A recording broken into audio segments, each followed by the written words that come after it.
Hey everyone, guess what? We do not have ugly swag. We have spaced out radio gear that you're going to want to wear. Why? Because no one wants to wear ugly clothing. So head on over to spacedoutradio.com and go shopping today. You'll be glad you did. And it's a great way to support our show. Once you get your gear, send us a picture of you rocking out in your SOR swag. spacedoutradio.com, shop there today, and make yourself look good.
Hey everyone, welcome to Spaced Out Radio, the After Hours radio show with me, your host, Mr. Rob G. We're going to have a fantastic night tonight as we have Debz Shakti coming in, giving us some good, just making us feel good tonight. We're going to have a great conversation for hours 1 and 2, and then we're going to have Steve Stockton with Missing Persons Mysteries, and then Drew Banky, obviously, with the wrap-up going on in hour 3. So it's going to be an action-packed show. Make sure you guys don't go anywhere as we go ahead and jump in the chat and see who all we can speak to before the show starts here. I know Race Fan went ahead and sent me a heads up, which I always appreciate. And it looks like we have Race Fan for the gold tonight. We have Road Flare for the silver. And then we have our guy, Drew Banky, with the bronze. But can't give it to Drew Banky, so I'll give it to the next person over, which would be Matt Carter with the bronze. Yeah. Drew Banky saying, let's do this. I agree. Race Fan, good evening, Rob. Good evening. Road Flare saying, hi, guys. Hey, Road Flare. Let's see, who else do we have here? We have Black Demon 182. Let's go, Debz. That's right. Melvin WD40 getting us lubed up. Appreciate you coming on in. We got Tim in the backwoods. Hey, Tim, thanks for coming in. We got Susan Alloway. Susan Alloway, thanks for coming in tonight. UFO Tim James in the building. Hey, everyone. How's it going, Mr. G? Hey, Tim. Chilling as usual. We got Miss Catherine Jones here. Yes, we do. We have Jessica S. Jessica S is here. Let's go down the list. Who else is here? Who else is here on time tonight? We got Sierra in the building. Hey, Sierra. Appreciate you showing up. FAP is here. FAP, thanks for coming on in. Who else do we have? Getting down the list. Eternity Eternal, thanks for coming in. Melcina Blanton, thanks for coming on in. Appreciate you showing up. And if you're new, we do this here 7 days a week, Spaced Out Radio. We'd appreciate the subscribe if you haven't already. Let's get ready to talk. Hey, Jeff. Jeff came in at the last minute there saying, hey, Rob G. Appreciate you coming in, Jeff. Also, welcome to the show saying greetings. Let's go ahead and get the podcast started here. EPL, UFOs, UAP, ETVs, and the phenomenon saying, sup, people. Thanks for coming in Also, Francis Allen, thanks for coming on in. Here we go. Welcome on the podcast side. Welcome to Spaced Out Radio, the After Hours radio show with me, your host, Mr. Rob G. We're going to have an awesome show tonight. We have Debz Shakti joining for hours 1 and 2. Then we got Drew Banke coming in with the wrap-up in hour 3, along with Steve Stockton, and maybe some weird UFO news as we get ready to start the radio side in a few moments here. Thanks, everybody, for coming in. Appreciate you. Grandmaster UV, I see you there.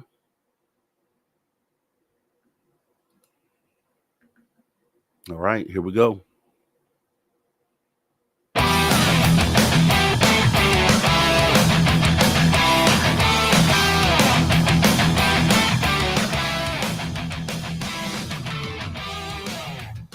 Greetings, space travelers. Welcome home.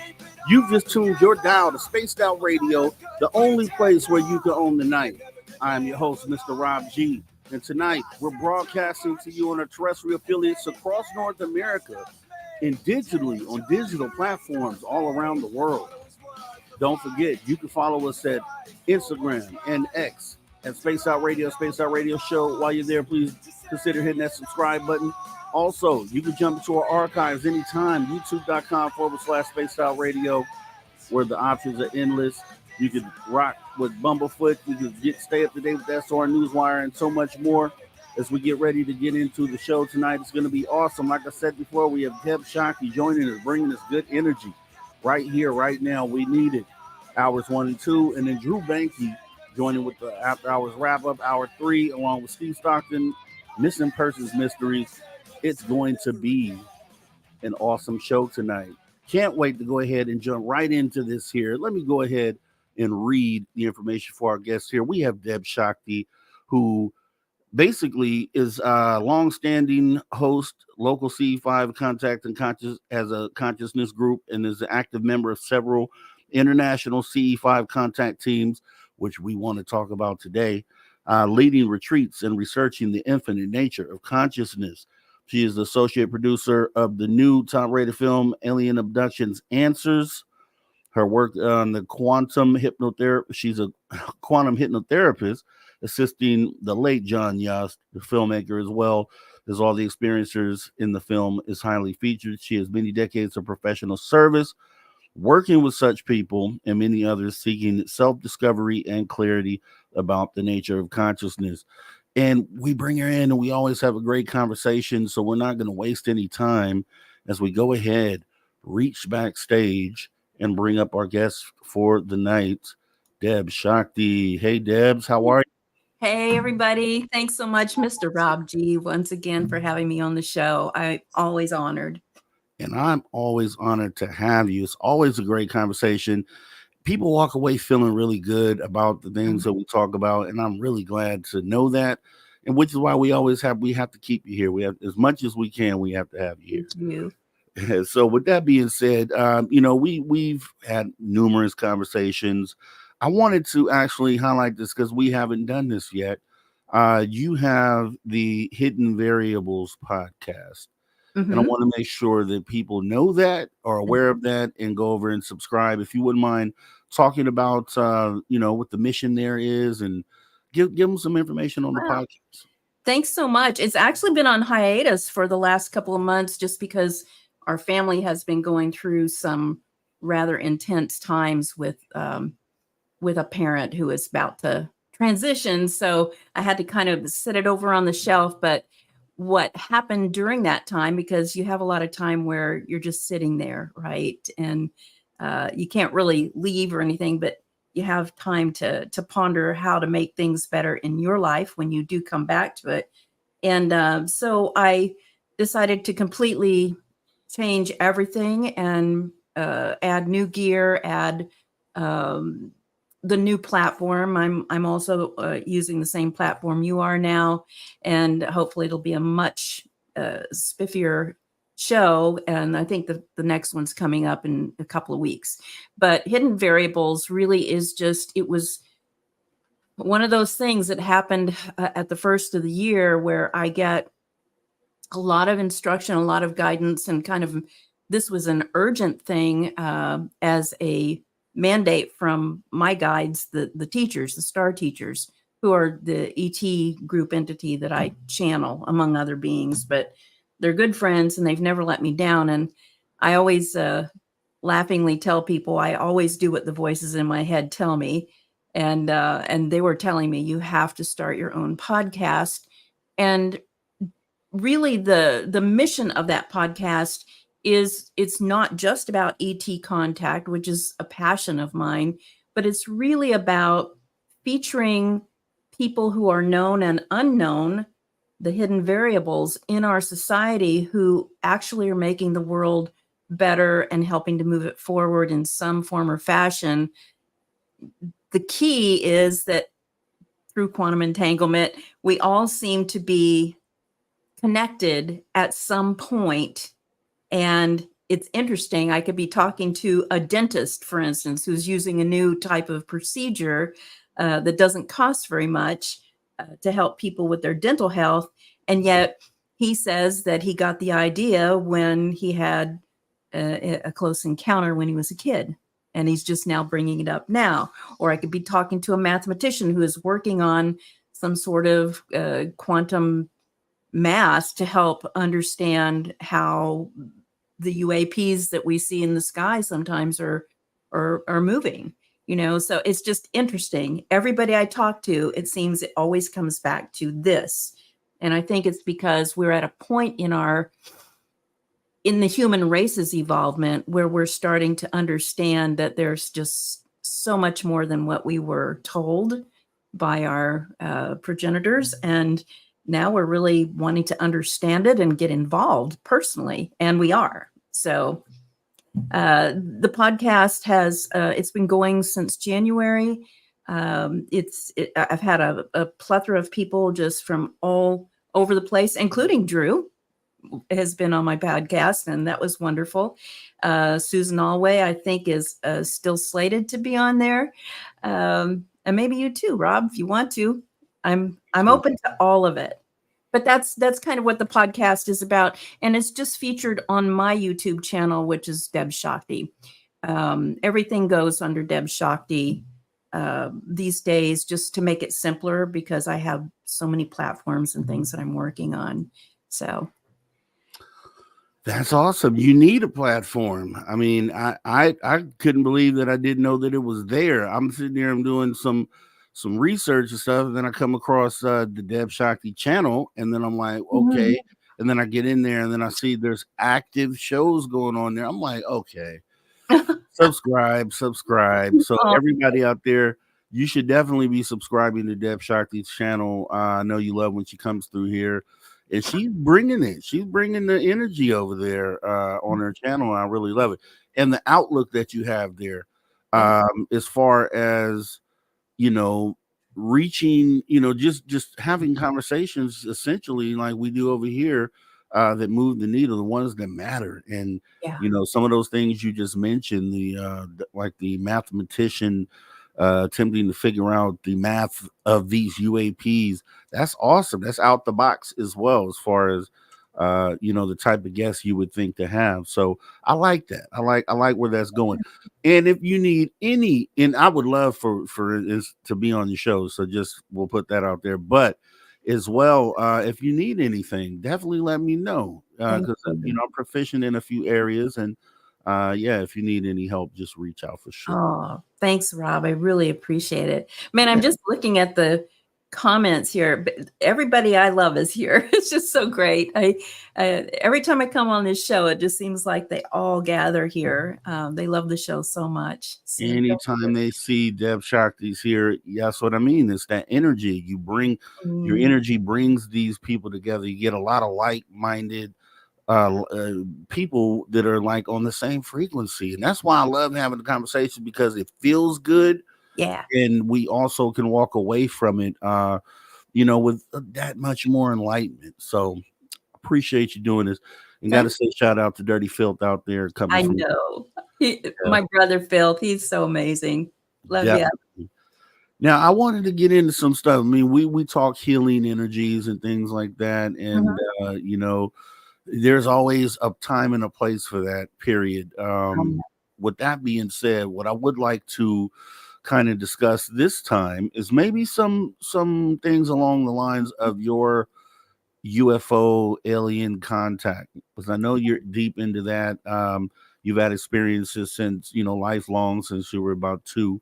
mhm. And let's kind of get into that. For people who may not know the story of your first contact, and there's a couple other things as well.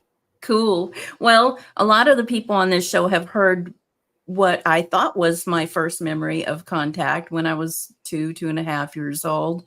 But very recently, um, let me back up. Throughout my life, I've had some vivid, like flash memories, and I've never really understood them. But it's just something that makes you feel good, or something that makes you go, things that make us go, But I've always had this memory flash up in my mind, usually when I'm just starting to go to sleep. And I always thought it was one of my parents. And I'm an infant, and it's like real. I can literally feel this in my body when it happens. I'm an infant, and I'm lying in my crib, and I can't breathe. And it's a very visceral feeling. I'm smothering. I can't breathe. And then I feel what I thought was one of my parents pick me up gently, lift me up, and then bring me to their chest and pat me. I was choking and coughing. And as a small child, I had terrible asthma and allergies and stuff. I was really sick. And so that I was probably having an asthma attack, but I was seriously an infant. And I remember the feeling of being held. You know how you hold an infant where you can't see my hand, my lower hand, but usually the one hand is under the little butt of the baby to cradle it, and one's on, under the head or on the back, and they're patting me, and I could feel the heartbeat, and I could feel all this love, and it was just enveloping, all this love. And all my life I've had that memory come up right before I go to sleep. And usually it comes up when I've been having kind of a rather challenging time. So it's always just been a beautiful piece of medicine. Well, not long ago, a few months ago, sometime earlier this year, this happened again. And like I said, we've been having a lot of stress in our family, and I've had some health problems too this last year and a half. So it's been an intense learning theater for me this last year and a half.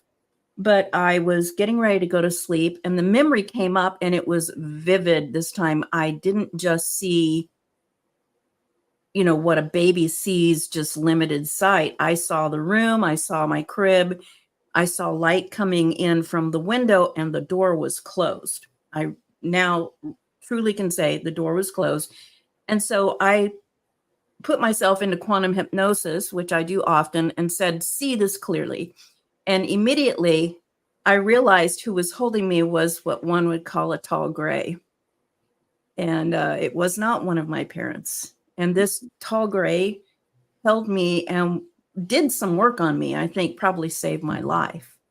And in quantum hypnosis, you can see not just from your eyes in that moment, but you can see from all dimensional aspects. So I zoomed out and looked, and I was probably about 2 months old, tiny little thing.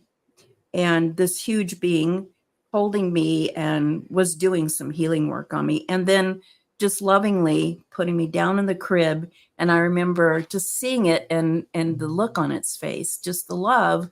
And then there was a bright blue light, and it was gone. So that's now my earliest ET contact memory. And I truly believe it's a valid memory. So. Yeah. And I actually, some people can't remember back that far. I happen to have memories of being like, I don't know about a baby, but I know at least probably 2 years old, 2 to 3 years old. And so I kind of know what you mean with that. That's the reason why I want to go ahead and get regression therapy, because even though I haven't been, in this lifelong or as far as I know, had lifelong experiences, I just feel like, maybe there was some sort of early contact, and it's just, I just can't remember it. Yeah. I know you talk about the everything being in the quantum field, right? Mhm. So memories and things of that nature. So, I told someone, I said, I told my girl this because I'm like, when I thought about the theory of maybe most of us have been abducted and we just don't remember. And I was trying to explain to her how something like that can happen and she would not recall it. However, if she was even semi-conscious during the time, that she likely has stored that information somewhere Mhm. in her database, Yeah. and it's all about finding a way to get to that information. Yeah. Well, we know how to get to it. At least, we know several ways, but the way that I like to do it is through quantum hypnosis. It's very easy to get someone in there, and literally, you are accessing the quantum field, or for some people, the Akashic record or the mind of God or whatever. But as human beings, we as human beings have a very beautiful energy field that is actually the template for this physical body. And that energy field is always recording everything that is happening, whether you're conscious of it or not. And that energy field stores it. But when we do quantum hypnosis, you can go into it and access, like I said, not just any memory, but any point of view of anything that has, influenced you. But it's not just your field because we're all connected. So the quantum field is the big energy field. All of us are constantly feeding into it and feeding from it. It's like a baby in a mother's womb. It's I don't know if you know this, but it's a two-way street. We just found out not long ago that actually the babies are receiving through the placenta and the umbilical cord, nourishment and information and antibodies and stuff from the mother, but the baby is also sending DNA information through the same umbilical cord back up into the mother. And after the baby's born, the mother still carries part of that baby's information, DNA information.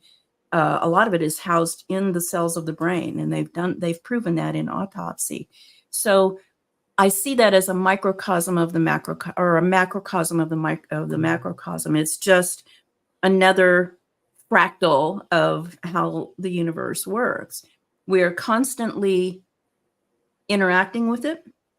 My guides and other channelers have found this too, that we are at least trillions of times per second interacting with the quantum field in different and infinite versions of ourselves. I tend to believe we're every version, that we live every version. We're just not conscious of it, but we can always access that if we need to. And it's very simple to learn how to do it. That's actually my real purpose with doing this work. It's not just to help people see and, verify or understand what's happened in their life or their lives, but also to learn how to do this themselves so they don't need me anymore. It's about empowerment. So Wow. every client learns this method when they come to me, and it's really simple. I was just thinking when you talked about the umbilical cord being like a two-way thing there. Mhm. And then so I'm sitting here and the obvious thought is to think of something like a USB cable, right? And you're just transferring data back and forth. So when you say that, because we know the baby gets nutrients and things of that nature, but then when you think about maybe that line also transferring information, so Yes. it just makes me think about, what if the parent is someone that's unlocked, or someone that may receive downloads and things of that nature. I wonder if that also goes to the fetus then. Of course. Wow. Of course. Everything. I'm a mom of two sons, and I can tell you that everything, I know for sure, everything the mother experiences, the child experiences. And this is why being really consciously self-aware and self-responsible when you're pregnant, or when you are perhaps the partner of a pregnant person, is so important to that child's development before they ever come out of the womb. So, you know, when I was pregnant with my children, I literally read books to them every day. I played music. Back then we had big old headphones and put them on my belly, and I would play all kinds of music and, science, everything. And my kids were both really, really bright and very well-rounded. And the cool thing is they recognized our voices almost instantaneously. Like they knew who their mom and their dad was. And they recognized music. You could tell some of the music that I had played for them when they were, fetuses. If they heard it, if I played it, like at nap time or something, they'd smile and they'd either wake up and want and move around because they were excited about it, or they would fall asleep if it was something soothing. And it wasn't just random. So that's just personal experience, but you can do research on that and find out. It is a two-way street. It's like for musicians who use MIDI cables, it's like a MIDI cable. Yeah. Yeah. I like that. Yeah. And the MIDI cable analogy. I like that. Okay. Yeah. So yeah, that actually makes a lot more sense too.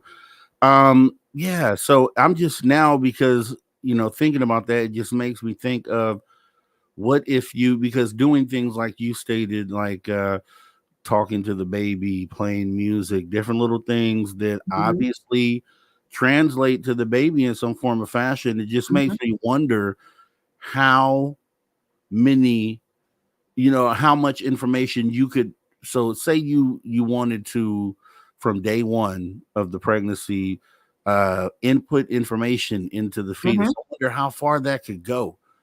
As far as you like, they're open. They're like a blank CD. If you remember that technology, you can put whatever you want on it, except that it's not limited. And I believe that's another kind of a mini version of what creation is. I hate to call it the universe because it's an infiniverse, but that's, a baby, a fetus is completely, it comes in with DNA information it's encoded in its DNA, and sometimes with ancestral memory and all of that, and the ability to tap into all this other stuff, just like I'm talking about. But as far as its start in human life, it is a blank slate. And we know, I've been studying neuroscience for several years now on top of psychology. So this has been fascinating for me to learn. We know now that children from pre-birth to about age 7 remain mainly in the theta brainwave state, which is the same brainwave state I get you into when we go into quantum hypnosis. It's highly focused and relaxed, but it's also highly suggestible. Why is that? Because children have to learn quickly how to survive. And so they absorb language, they absorb pattern recognition, they absorb what their environment, the do's and don'ts are of their environment. And about the time we send them off to school, they start going into the beta state, which is our waking, active, analytical state. And that's when you see children's imaginations starting to wane. It's when you see them starting to form social groups and get into, all of the mores of society and everything. And we always wonder, like, why can't we stay innocent and playful and open-ended like little children? Well, it's because, we shut that down. But now we know how to get ourselves into it with breathing practices, with music, with all kinds of sound technology, yoga, that kind of stuff. Go ahead. Okay, we're actually about to go right into a break right now. So guys, don't go anywhere. We're going to be right back talking to Debz Shakti tonight, our guest for hours 1 and 2. Get your popcorn ready, then come back. We will be back right after this break, right here on Spaced Out Radio, the After Hours Radio Show.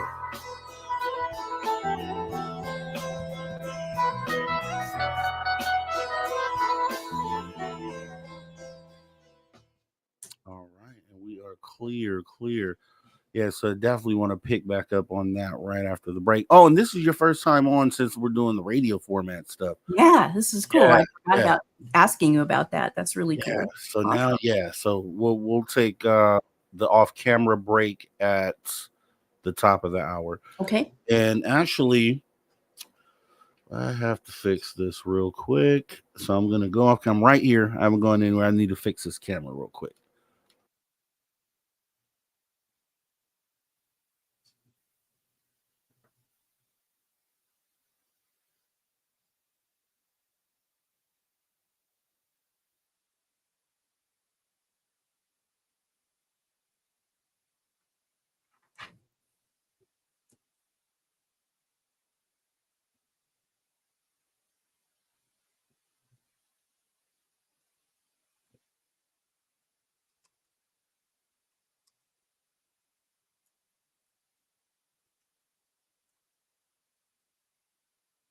All right. Yes, there we go.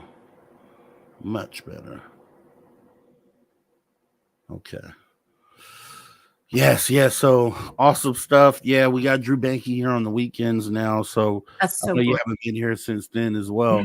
I know you're a good friend of Drew, as he's in the audience saying, always another layer to the Debz onion.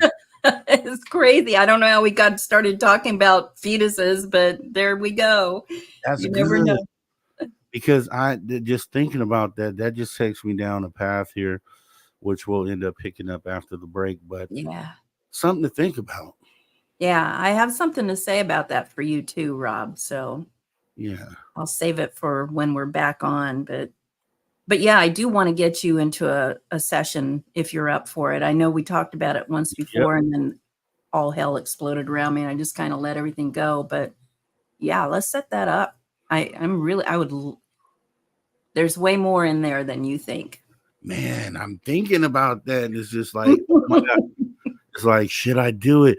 Do I want to know? But then the answer is yes, I definitely want to know. Yeah. Well, why wouldn't I? Scary though. There's nothing to be afraid of ever. And I think that's what's the most beautiful thing of this work is you always find that out in these sessions. There's really nothing to fear at all, ever. Yeah. You're eternal, you're unlimited. We just are paying attention to certain little pieces of information, but they make up there's just so much to life. It's just infinite. And it all fits together in some way. There's nothing really that's bad. It's just all, it's how we label it, basically. Yeah, I think there's a layer of like vulnerability, right? Because if it's uncovered that, okay, that one time I was at the lake and I just dozed off, woke up. In between that time, I was actually taken on board a ship and all these different things were done. And it's like, whoa, okay, do I want to go back to the lake now? You know what I mean? It's like, do I want to be by myself anymore? Or well, here's the cool thing is that people always wonder about the things that happen to them when they are taken, but they always find out that they volunteered to go in the first place. Yeah. So, and it's nothing to be afraid of. It's a science project that we're all working on. So of course you want to go back to the lake because you want to find out more.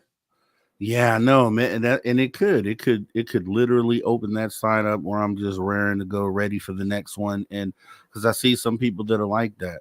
Yeah, and to me, because as far as I know, I haven't had any experience, so it kind of is hard to understand that. Yeah, aspect. Like you really are ready for the next time they come, like really. But then once you have the feeling, then you understand why. So yeah, I'm open to all that. I'm really, I don't mean scared. I no guess pressure at all, my friend. But if you want to, let's go. Yeah, let's set it up. Definitely. No, there's no doubt. I definitely need to do this. I need to do this. There's some questions I need to have answered here. I'm just telling Phil. Oh, and I think no, I didn't. I'm telling him to go and have fun. He said he has to go play cards. So, all right, Filthy Phil, take care, man. Thanks for coming through tonight, buddy. right, we got about 30 seconds.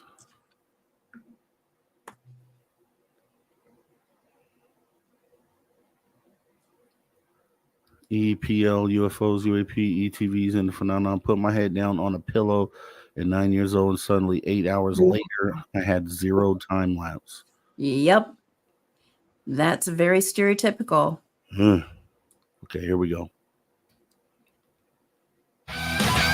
All right, everybody, welcome back to Spaced Out Radio, the After Hours radio show with me, your host, Mr. Rob G, as we jump back into the conversation with Quantum Hypnotherapist Debz Shakti, amongst our experiencer, podcast host, a long list of things, really good person as well. All you guys out there that are space travelers, consider taking the next step and join the club. That's right, you can join our Spaced Out Radio Space Travelers Club for as little as $5 a month by joining our Patreon. As we go ahead and jump back into the conversation before the break, Debz, we were talking about babies and in the womb being connected by the umbilical cord and being able to, as you state, have two-way communication back and forth.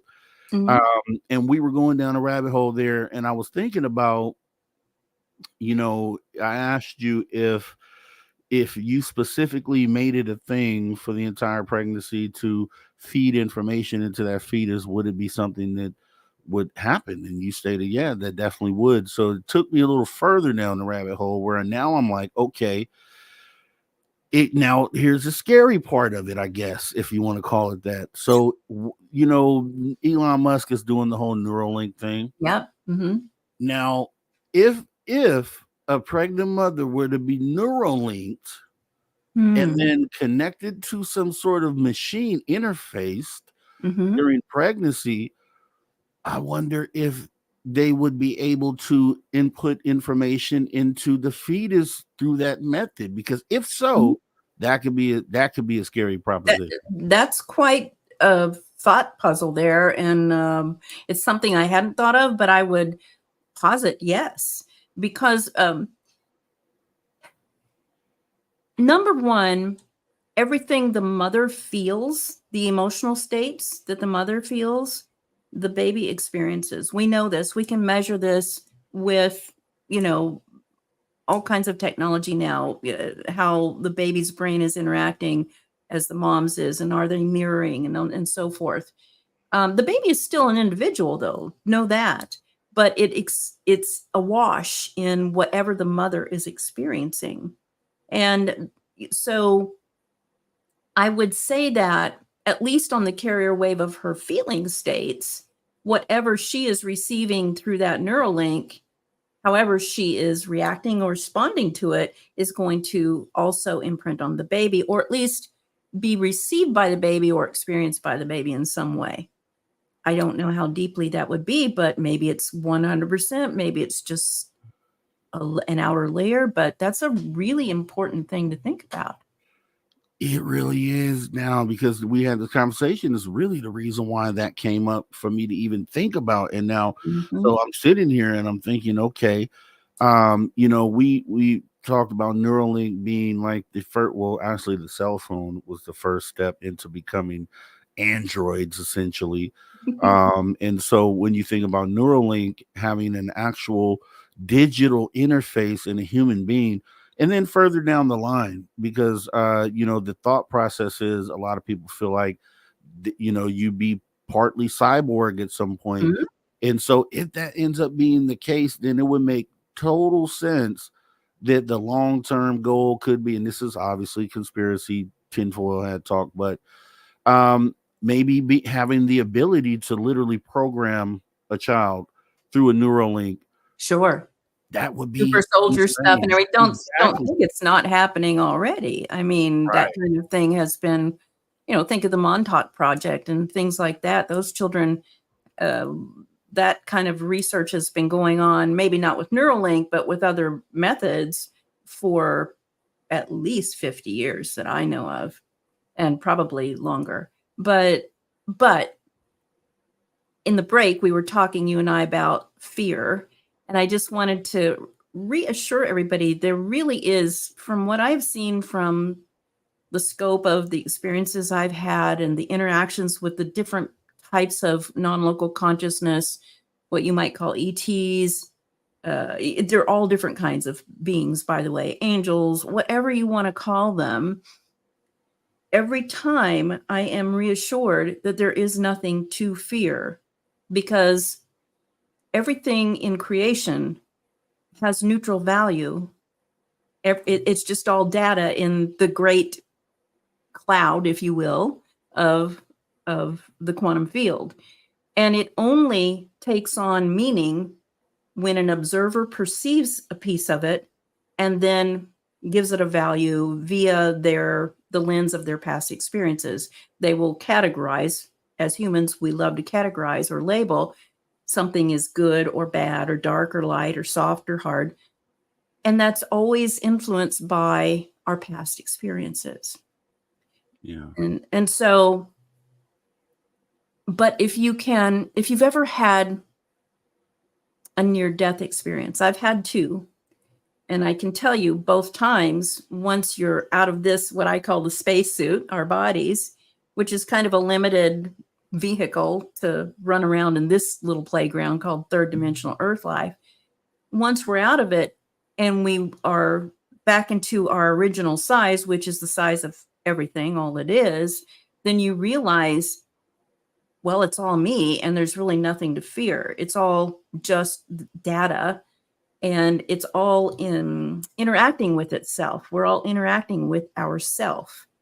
You know, I'm talking to someone I call Rob, but you're another, point of perception of myself. You're just looking at the hologram of life from over there, and I'm looking at you from over here, but we're the same thing. And all of this is the same. So it can really, mind bend, but I tell you this because there really is nothing to fear. It's all just data and it's all experience. So to go back to the subject of, how people are afraid we're going to become cyborgs or we're going to lose our humanity or everything. No, we're all just data. This form is just a data crystallization, if you will. Mm. But you can't take you away from it because you are eternal and you are all-knowing. It's just that you've stuffed the most important little pieces into this spacesuit to have an experience that are needed. And the rest of you is up here. I say up here, is in the field, but you're not separate. You can always access it. And that's why I love quantum hypnosis, because it's the streaming device to get that information. Yeah, exactly. I mean, and I think we talked about this before, being tethered, with the umbilical cord, and then once you're born, obviously, then it's more like the wireless charging, the Wi-Fi sort of aspect of it. Yeah. And it would make me wonder as well. Then, so for the extraterrestrial experience, I would ask a question then. Why does it seem like in some abduction experiences, some people talk about babies being removed, but it would make more sense for the extraterrestrial to kind of use the mother as the conduit to feed information, right? Mm-hmm. Like, what would be the purpose to take the baby out of the body? Well, for one thing, because some of those babies, if they were to be brought full term into the world, like a human baby, a fully human baby, they might not, their vehicle, their spacesuit might not work well here. But they use that mother, and I say the word use loosely because that mother always volunteers, by the way, whether she knows it or not. Hollywood has indoctrinated us to believe that we're being abducted and used, and we're guinea pigs, and we're nothing more than, caged animals being used for this, that, and the other thing. From what I've seen, it's absolutely not true. We all are working on certain programs. But when they take that baby before it comes full term, as devastating as that is emotionally for the mother, it's for a good purpose, because that baby was receiving what that mother as its partner was giving it in that small amount of time, maybe even a 2-week amount of time, or maybe a 6-month amount of time, but they're never separate. Remember what I said about the MIDI cable? Yeah. That baby is still informing her and she is still informing it, but it's even more intense when it's a hybrid baby because there is telepathy, like solid telepathy happening. And so that baby is constantly communicating with the mother. And I say telepathy instead of telepathy, because empathy, the feeling state, comes through that MIDI cable too. And it's not a physical MIDI cable anymore. It's through the quantum field. One of the listeners here, Abbott Hoffman, was talking about, unfortunately, his mother was drinking and using drugs, and he didn't have a very good pregnancy. He was not happy inside his mother, was not receiving what a baby should receive, and probably wouldn't have made it had he not been a hybrid. So some hybrid children do get born into this place. And I totally believe you, Abbott, that you are, because I take everybody at face value till I'm proven wrong. But the fact that you went through that in your pre-infancy, in your pre-birth, helped you to be who you are today as a human hybrid walking around on this earth, that you would not have had the edge that you have now if you had not been incubated by that mother. So I watched the show called, you may have seen it, it's a little comedy show called Resident Alien. Oh, yes. I love that show. And it just, there was, I was pointing out to I was my significant other that, they were hitting a lot of real things in that show. And then it turned out that there were a lot of experiencers behind that show as well. Mm-hmm. And some of the things that it depicted, like the taking of the babies, and it just was something that I always thought about and would be like, well, why would they cause that sort of pain to a mother? Mm-hmm. And the whole other aspect of it as well, where you say you may agree to be taken or what they call abducted. Mm-hmm. But she, the lady in one of the episodes, handcuffed herself to the bed. You remember that? It was just like, I do.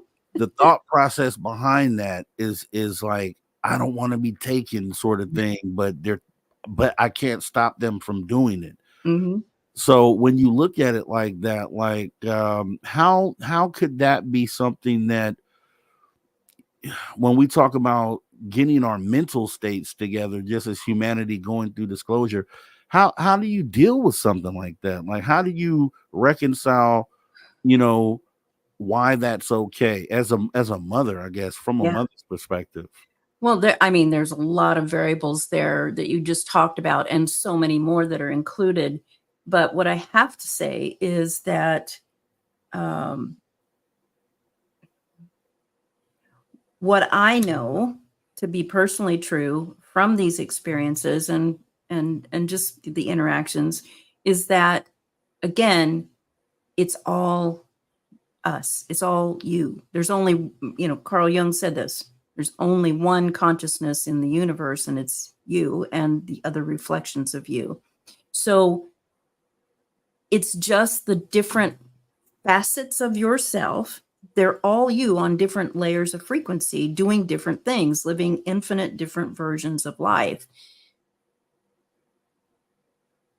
Unless you're just truly afraid of your own self, it might be preferable to stay open-minded to see what these other versions of yourself have up their sleeves, because you are all working on the same thing, which is learning and experiencing and growing and evolving. And it's an eternal quest. It really is. So I think even though the show Resident Alien is kind of a comedy in a lot of it, but it has a lot of really deep stuff to it. Yeah. For instance, that mother handcuffing herself to the bed because she doesn't want to be taken. She's terrified to be taken. And, you know, why would you want to leave your family? And especially when you can't remember. I think that's the big fear. Most people are like, I don't know what happens when I'm gone. I've just lost time. I came back. I have these little marks on my arm. Now I'm getting symbols in my head all the time. I don't know what's happening. You know, that can be very discombobulating unless you can just slow yourself down, breathe. That's why I tell everyone you need to get into a deep meditation practice or some sort of spiritual practice that keeps your vibrational state high, because the experiences that you have with these other versions of yourself, or maybe you just don't want to buy into that and say with these alien beings or other beings,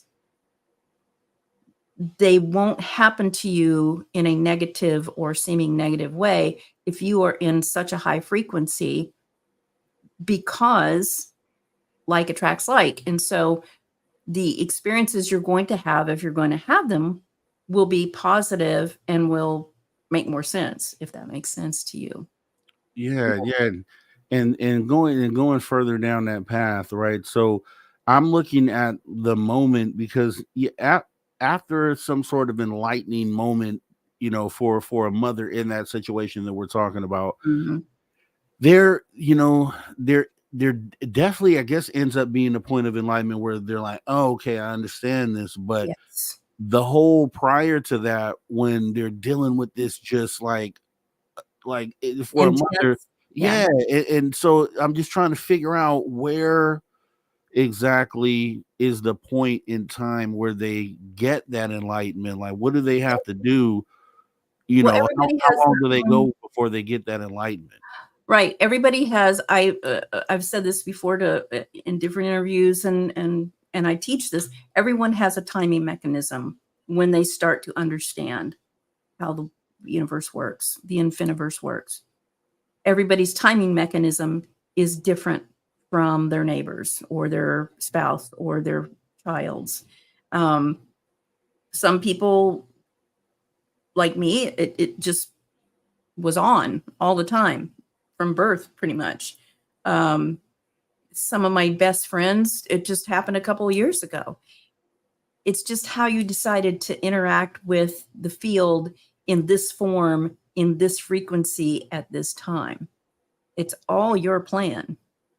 And when you start to figure that out, then you can tweak your plan if you don't like how it's going.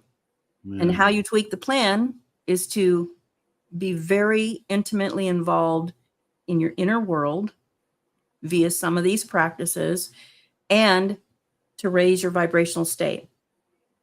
You know, whether that's through playfulness or service to others, or again, meditation, breath work, chanting, dance, creativity, whatever raises your emotional state will raise your perceptive ability and attraction to the interactions you're going to have with whatever's in the quantum field. So you're the writer of this play, you're the actors, you're the costume maker, you're the prop person, you're everything. If you don't like the way the play's going at any point in time, you can switch it by switching your focus, and you switch your focus by switching the level of your frequency. Okay. Okay. Now there are historically, and when I say this, I mean just historical accounts of people going on board, being whether taken or going by Mhm. their own will. Mhm. Usually it's the gray aliens that are involved with that.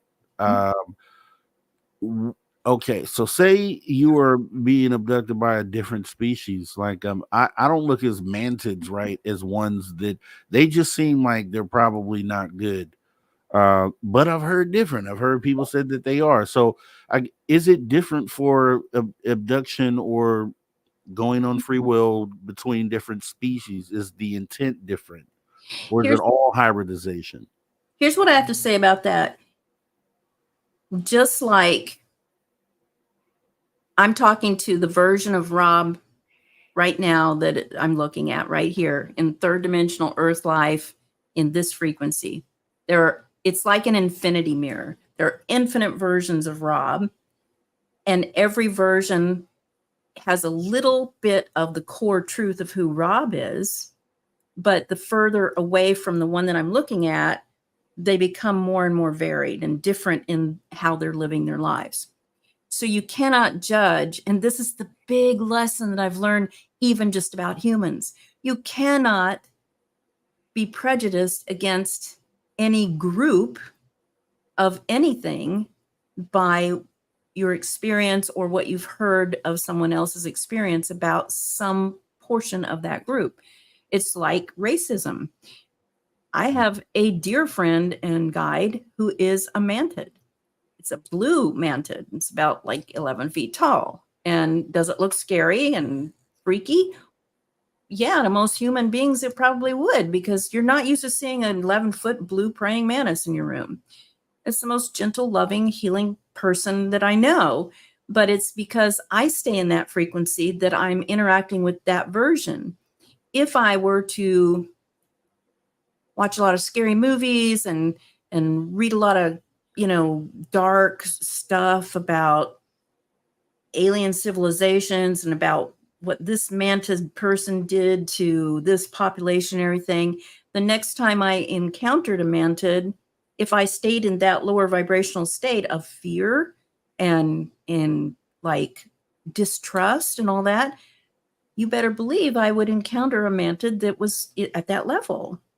So it's, yes, I'm not saying that everybody's all love and light and all ETs are benevolent. I'm saying in the frequency that I like to live and that I strive to live in, they are.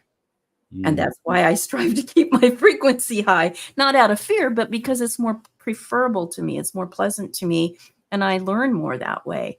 But you learn just as much when you stay in a dark place and you encounter all the dark stuff. So the people I get a lot of people who come to me who are really suffering, who've suffered for years because of their ET encounter. John Yost, my dear best guy friend other than my husband, who just passed away in that film. He was terrified, and he had what he thought were horrible experiences when he was a kid. And then when he went in and saw it with the clarity of no human lens, he realized it was completely a warped vision. Susan Alway, another person who's here in the chat right now, and a dear friend, she suffered a lot from having an encounter, and it really, held her back in life for a while till she got to see it clearly, and she's working through it, and it's totally different. So there is no civilization group or type that is the bad ones or the good ones. It depends on which layer of frequency, which vibrational state you are perceiving from as to what you're going to encounter. So my advice to everybody is be happy, make other people happy, be loving, be kind, be forgiving, be grateful. And that's the experiences you're going to have, not just with aliens, but with everybody else on the planet. Yeah, so that's good. I like that. That's reassuring for sure, because okay, so just making sure you're on the appropriate frequency, then you won't really be able to connect with things that aren't on that frequency. Essentially, and you end up avoiding those type of people. Well, in quantum science, we're taught that everything is made of the same energy. It all starts from the same energy.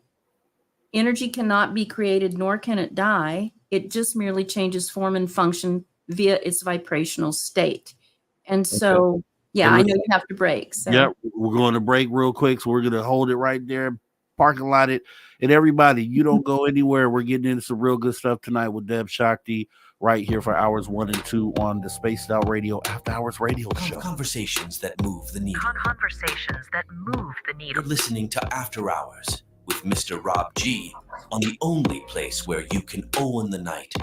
Spaced Out Radio. Spaced Out Radio. You've tuned your dial to the right frequency. All right, Debz, we're off camera for 5 minutes. I'll talk to you in a minute. All right, thanks. Yep.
All right, everyone. Welcome back to Spaced Out Radio, the After Hours radio show, After Hour number 2.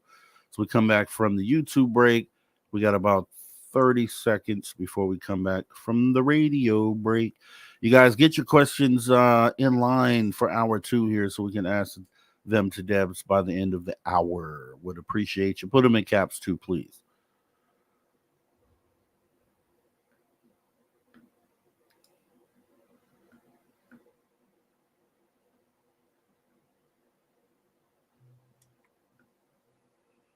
All right, and here we go.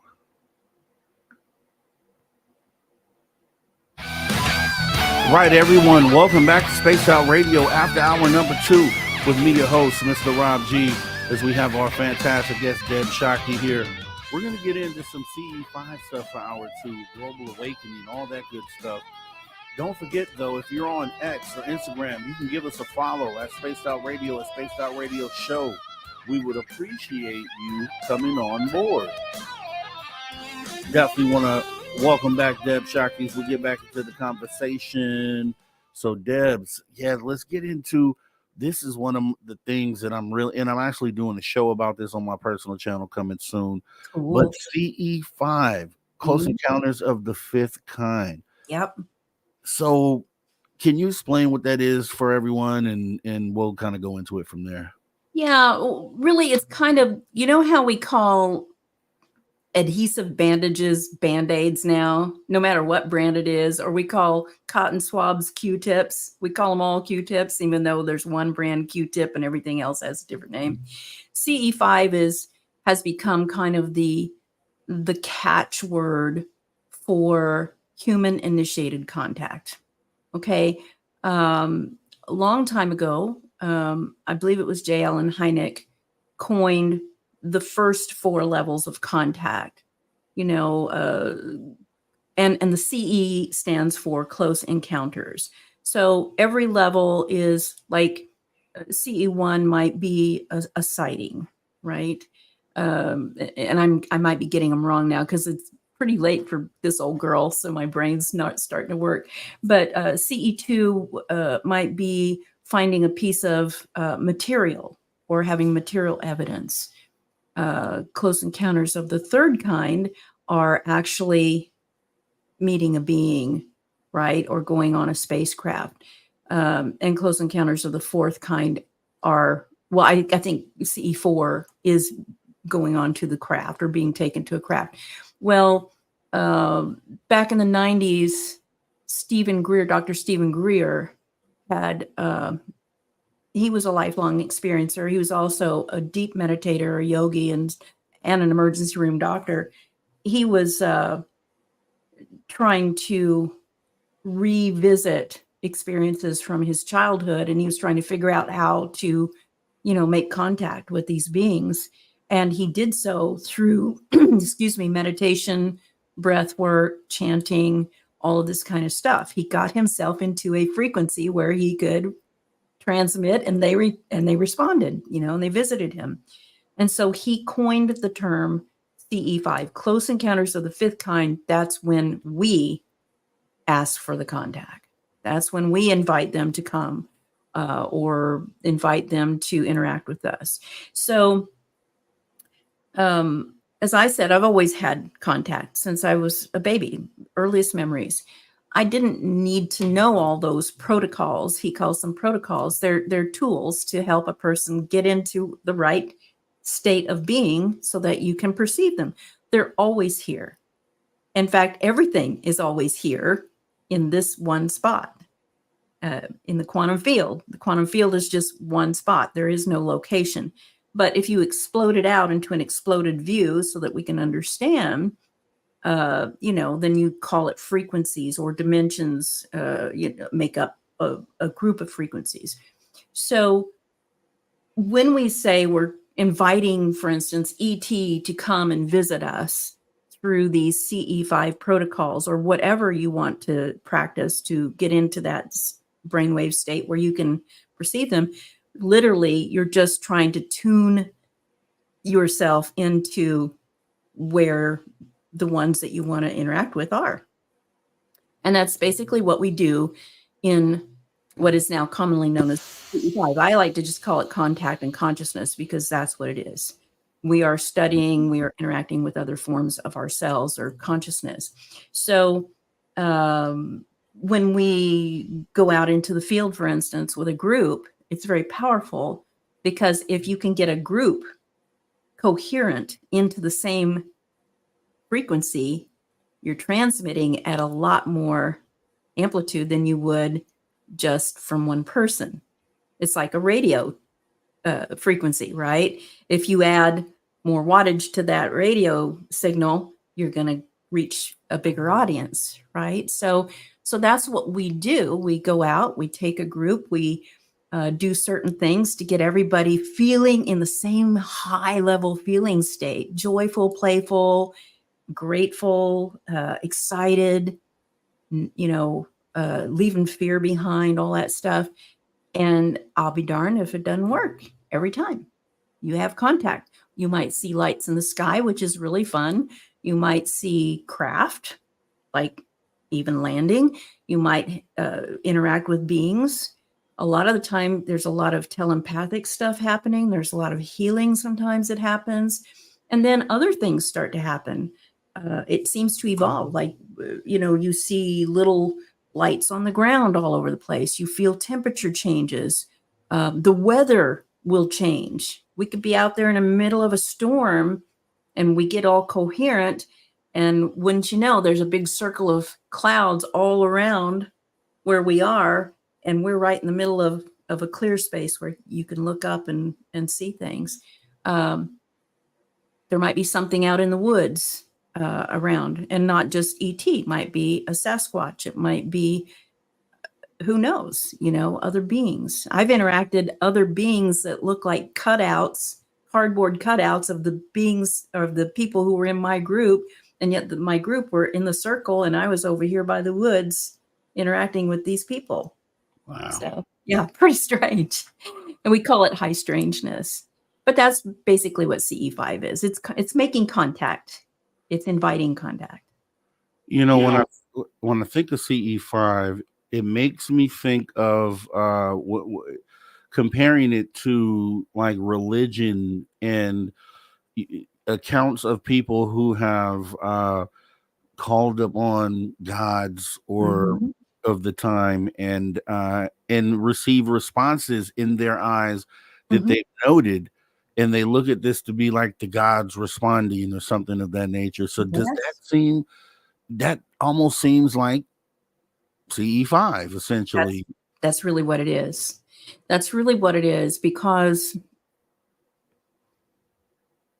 in our human history, at least the human history that we know of, and I think it goes back way longer than what we have as written or recorded history, but in human history, there's always been an other that humans invoke to protect them or feed them or bring rain or, whatever, heal them. But that other is merely just a higher version of themselves. There's that old saying, thou art God.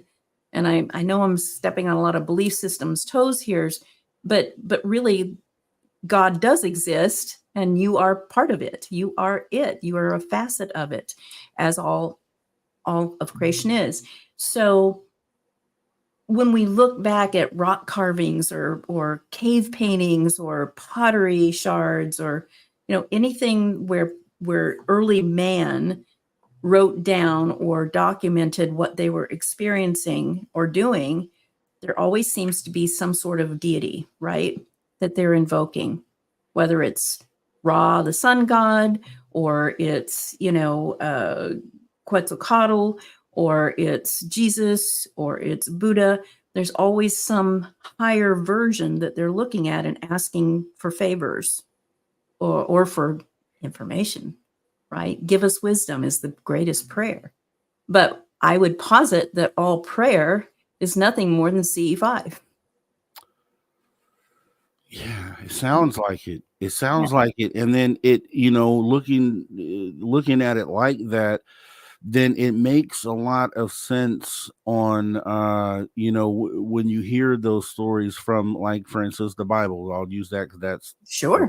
person that I'm with. So, and so I guess when you hear people that are up there within ufology, some of the talking heads that have mentioned in the recent past that this element of phenomena could be spiritual. Mhm. And I was always trying to figure out, okay, why would they go that route? But Mm. then if they have looked at it in that same light, that, okay, CE5 is essentially what these people are talking about within the Bible and these different accounts, Yeah. and these things are actually one and the same. So it could be looked at as spiritual in that aspect, versus, just looking at it as because if it's all the same thing, then it isn't separate between, hey, these are UFOs and this is CE5 versus, hey, these are deities, or Yeah.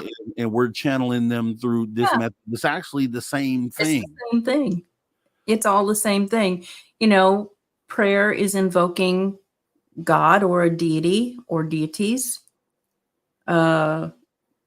CE5, close encounters, human initiated contact. We're just initiating contact with, a higher version of ourselves. Or if you can't go there, if you really do believe there is a hierarchy of beings, you're initiating contact with someone who has more information than you. Let's just put it that way, right? So it doesn't matter what label you give it. I believe it's the same thing. And is CE5, is contact work spiritual?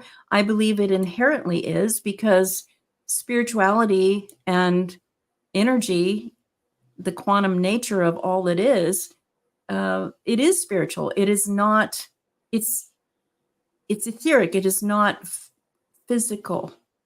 It imbues everything. It is the life force, right? So why wouldn't it be spiritual? It also is scientific.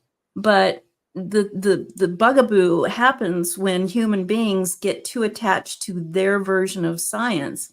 They're always like, well, you can't measure telepathy. You can't measure dreams. So that doesn't really exist. That's just your imagination. But no, you're just trying to measure it and quantify it by third dimensional physics and science. And that doesn't work when you're working with higher levels of energy. We don't have the science or the measuring tools for that. Doesn't mean it doesn't exist.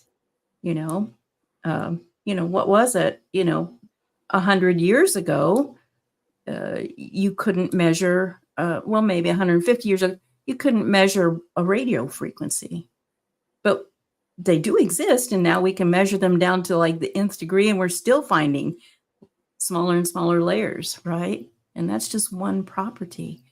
So it's a fascinating subject, but we all make contact all the time. Yeah. We're all making contact trillions of times a second. We just aren't conscious of it. But now we're starting to become more conscious of it because we're evolving as this version of ourselves. What would you say in your experience? Because I know you have retreats. So you've had one recently in September this month. Yeah. And, I would want to know, what is, in your experience, the success rate of CE5, if you were to give it a percentage? Well, an overall success rate, I think it's pretty high. The global CE5 movement is incredibly successful, and it's growing exponentially. I mean, look around you. Contact is now in everybody's verbiage. I mean, it's on every news show. It's in every book. It's just part of our collective conversation now, right? Whereas even 10 years ago, you kind of had to whisper it mostly behind closed doors, especially if you didn't want to lose your job or ruin your marriage.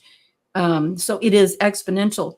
But as far as making contact in some undeniable way, CE5 or human initiated contact is becoming very successful because we're getting more and more open-minded. which gets rid of the fear. Mm. And the fear is what holds us back from having that good contact. Every time I go out, I have contact. And every time I take a group out, we have contact because we've learned how to work together to do it. And that's the key. You have to learn how to be harmonious with other people to have a good group experience. And that's how our world's going to evolve eventually. And they do say that we do that.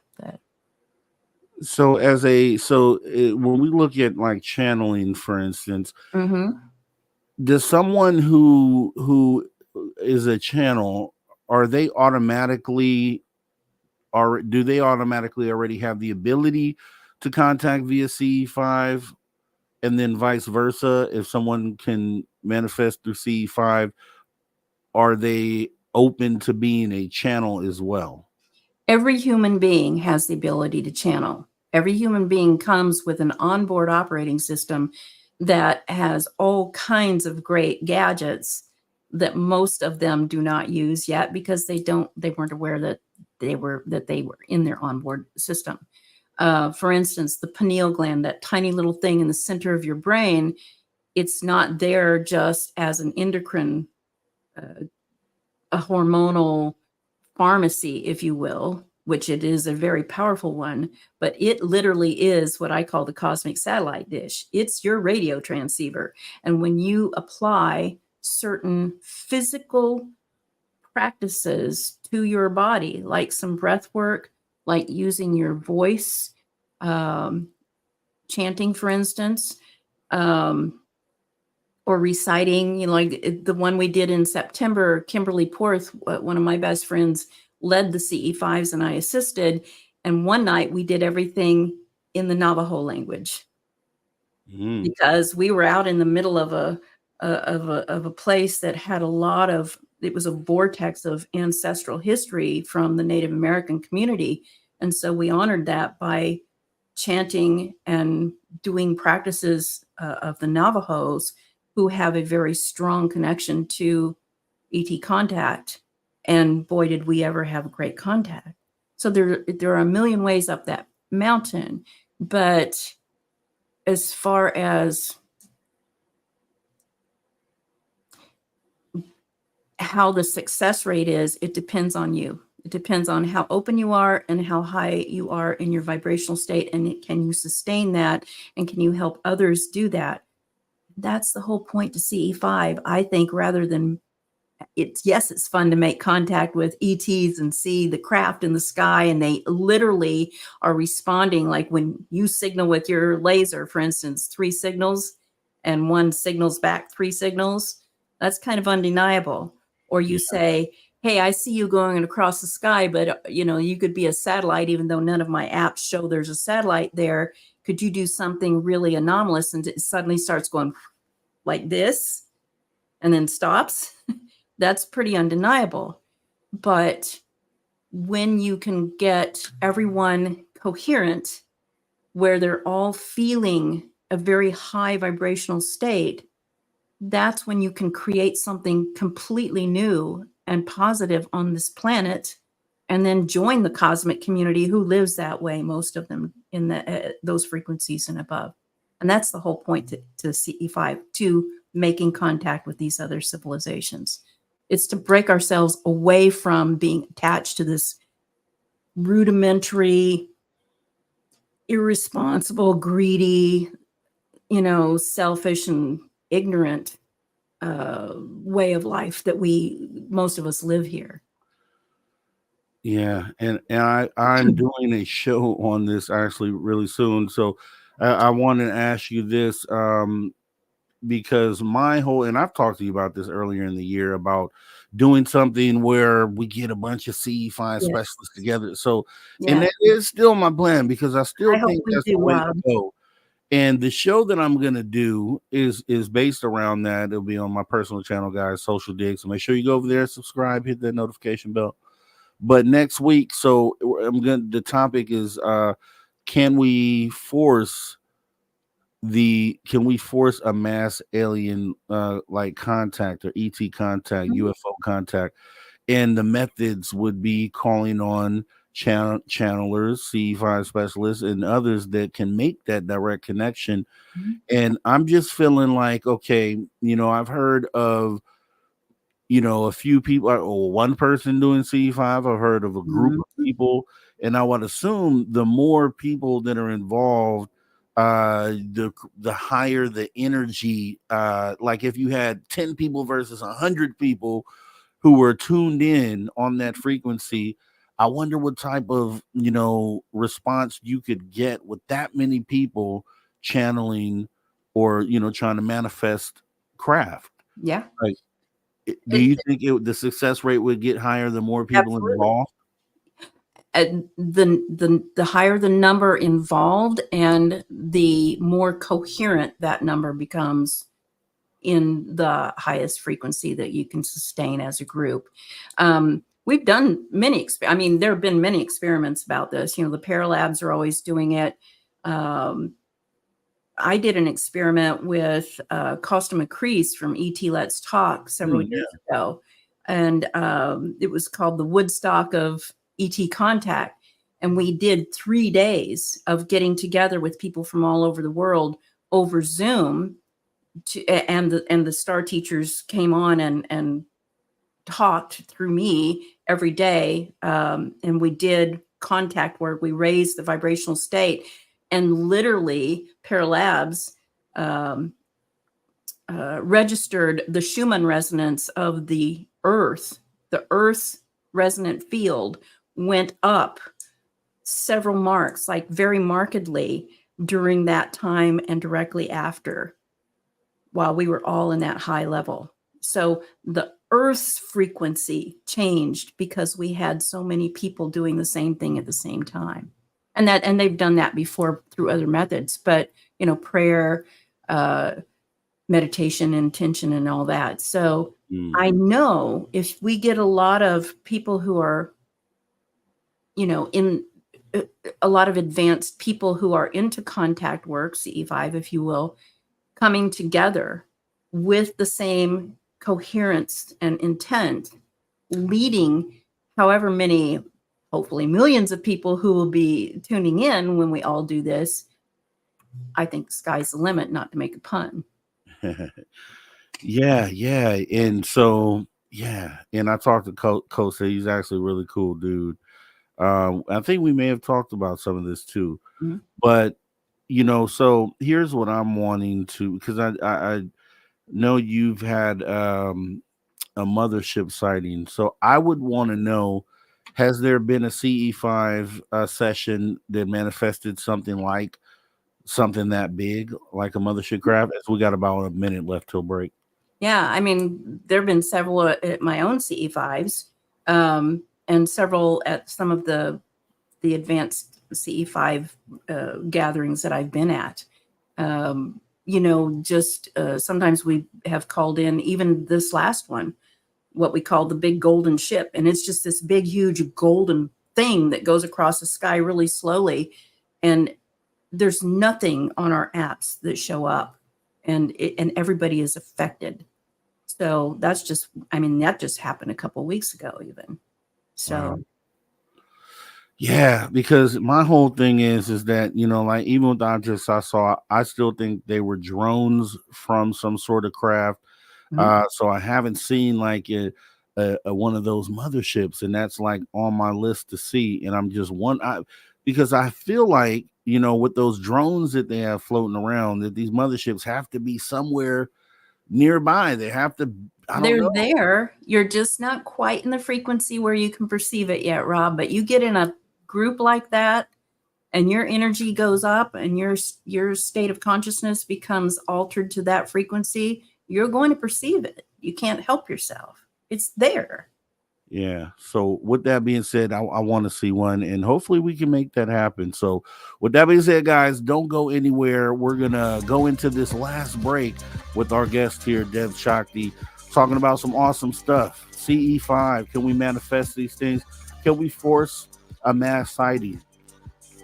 I don't know. We'll talk about it. Make sure you go over to the Social Dig, hit that subscribe button, notification bell, and we'll be back right here on Spaced Out Radio, the After Hours radio show. Stay tuned.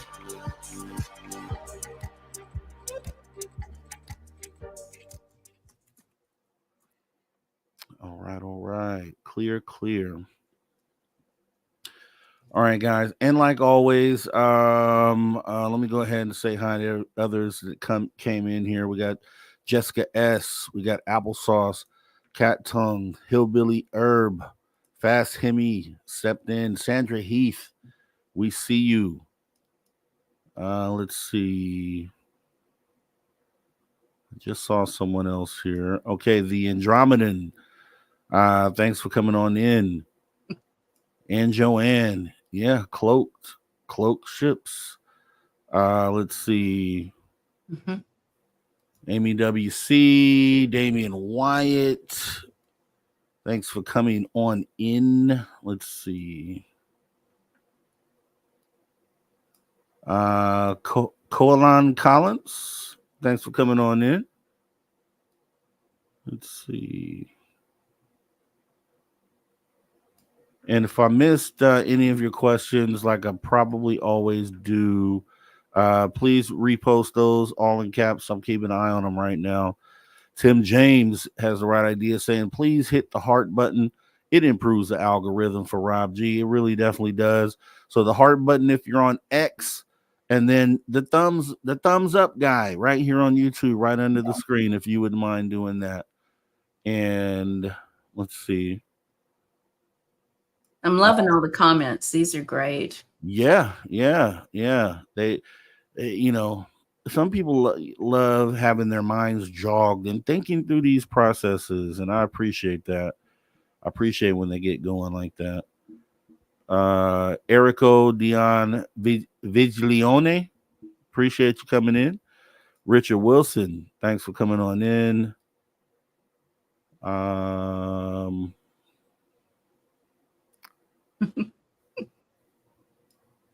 Did I say Amanda Carroll? If I didn't, hey, Amanda Carroll, thanks for coming in.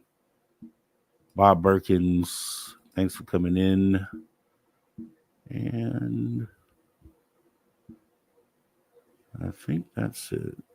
Yep, looking good. Yep, guys. So definitely looking out for those questions if you have any.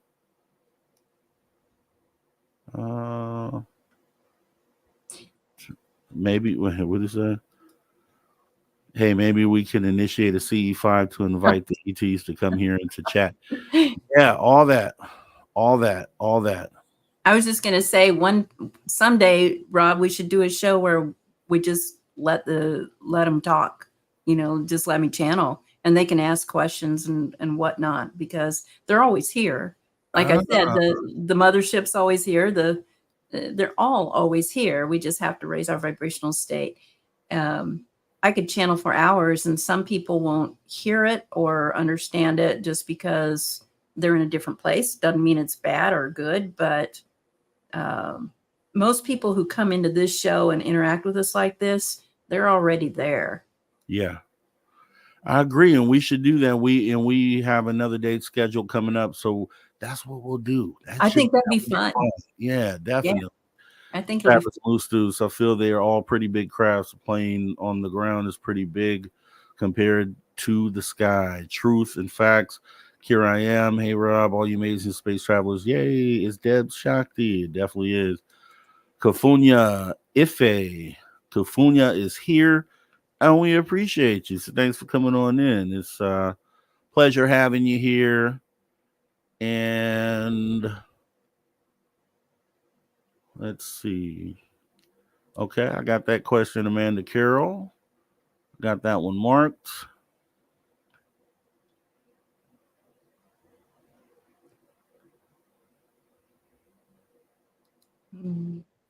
All right, guys, and I'm keeping an eye on the Chizat.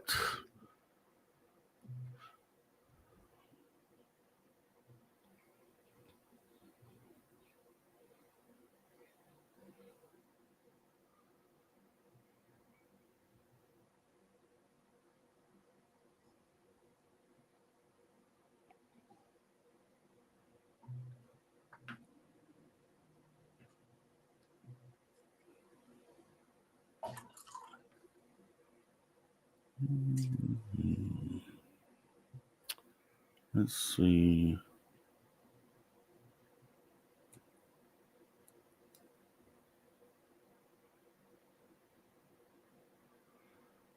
right, we got about 30 seconds.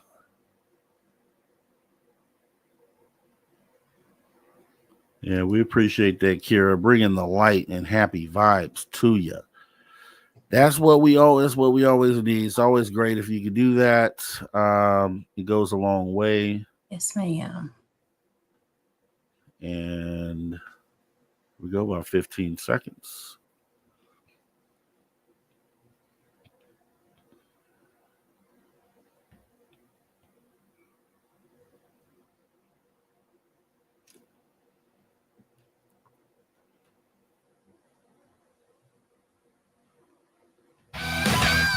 All right, everybody, welcome back to Spaced Out Radio.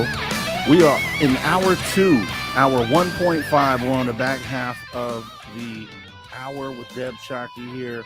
Means we only have her for like 20 more minutes, guys. Time is just flying by. When you're having fun, don't forget, guys, if you're on X or Instagram, you can go ahead and follow us. We'd appreciate doing that. Hit the little heart button or just say that you like what you saw tonight. We'd appreciate it. As we jump back into the conversation here. So, Debz, we were just talking about the mothership and being able to manifest that. And is it right there? Because I always feel like someone said cloak in the audience, and I'm like, yeah, cloak. Like, is it always sitting there? Because I really think most of these orbs that we see, these little things like I saw, a lot of these things are unmanned, and I feel like they're ET drones. And to kind of go off of that, I think when the government and they talk about, these things being anomalous and they are drones, I think they're trying to be partially truthful there, but I think they just aren't saying ET drones, because then that's a factual statement there. Yeah. They're going to use political speak, of course. But to go back to what I think it was Joanne was asking, cloaked. Yes, they're cloaked, but they're cloaked by your own perceptive abilities. So it's kind of like lifting energetic weights. Okay. You go to the gym, you don't bench press 300 pounds the first day you go in there, or you're going to hurt yourself. You won't be able to do it. And so you start with small weights till you get used to them, and then you keep, adding on the weight or the intensity or whatever till you get really strong. Then eventually you can bench press 300 pounds if you keep at it.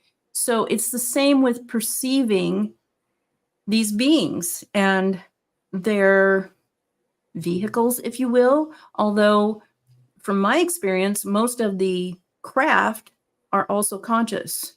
Their consciousness. Sometimes they're melded with the consciousness that is flying in them or flying them, but they're also entities into themselves. And so it's really hard to explain in just a few minutes, but the cloaking isn't so much them hiding from us or being stealthy. It's us not being able to perceive yet because we haven't gotten up to that level yet where we can.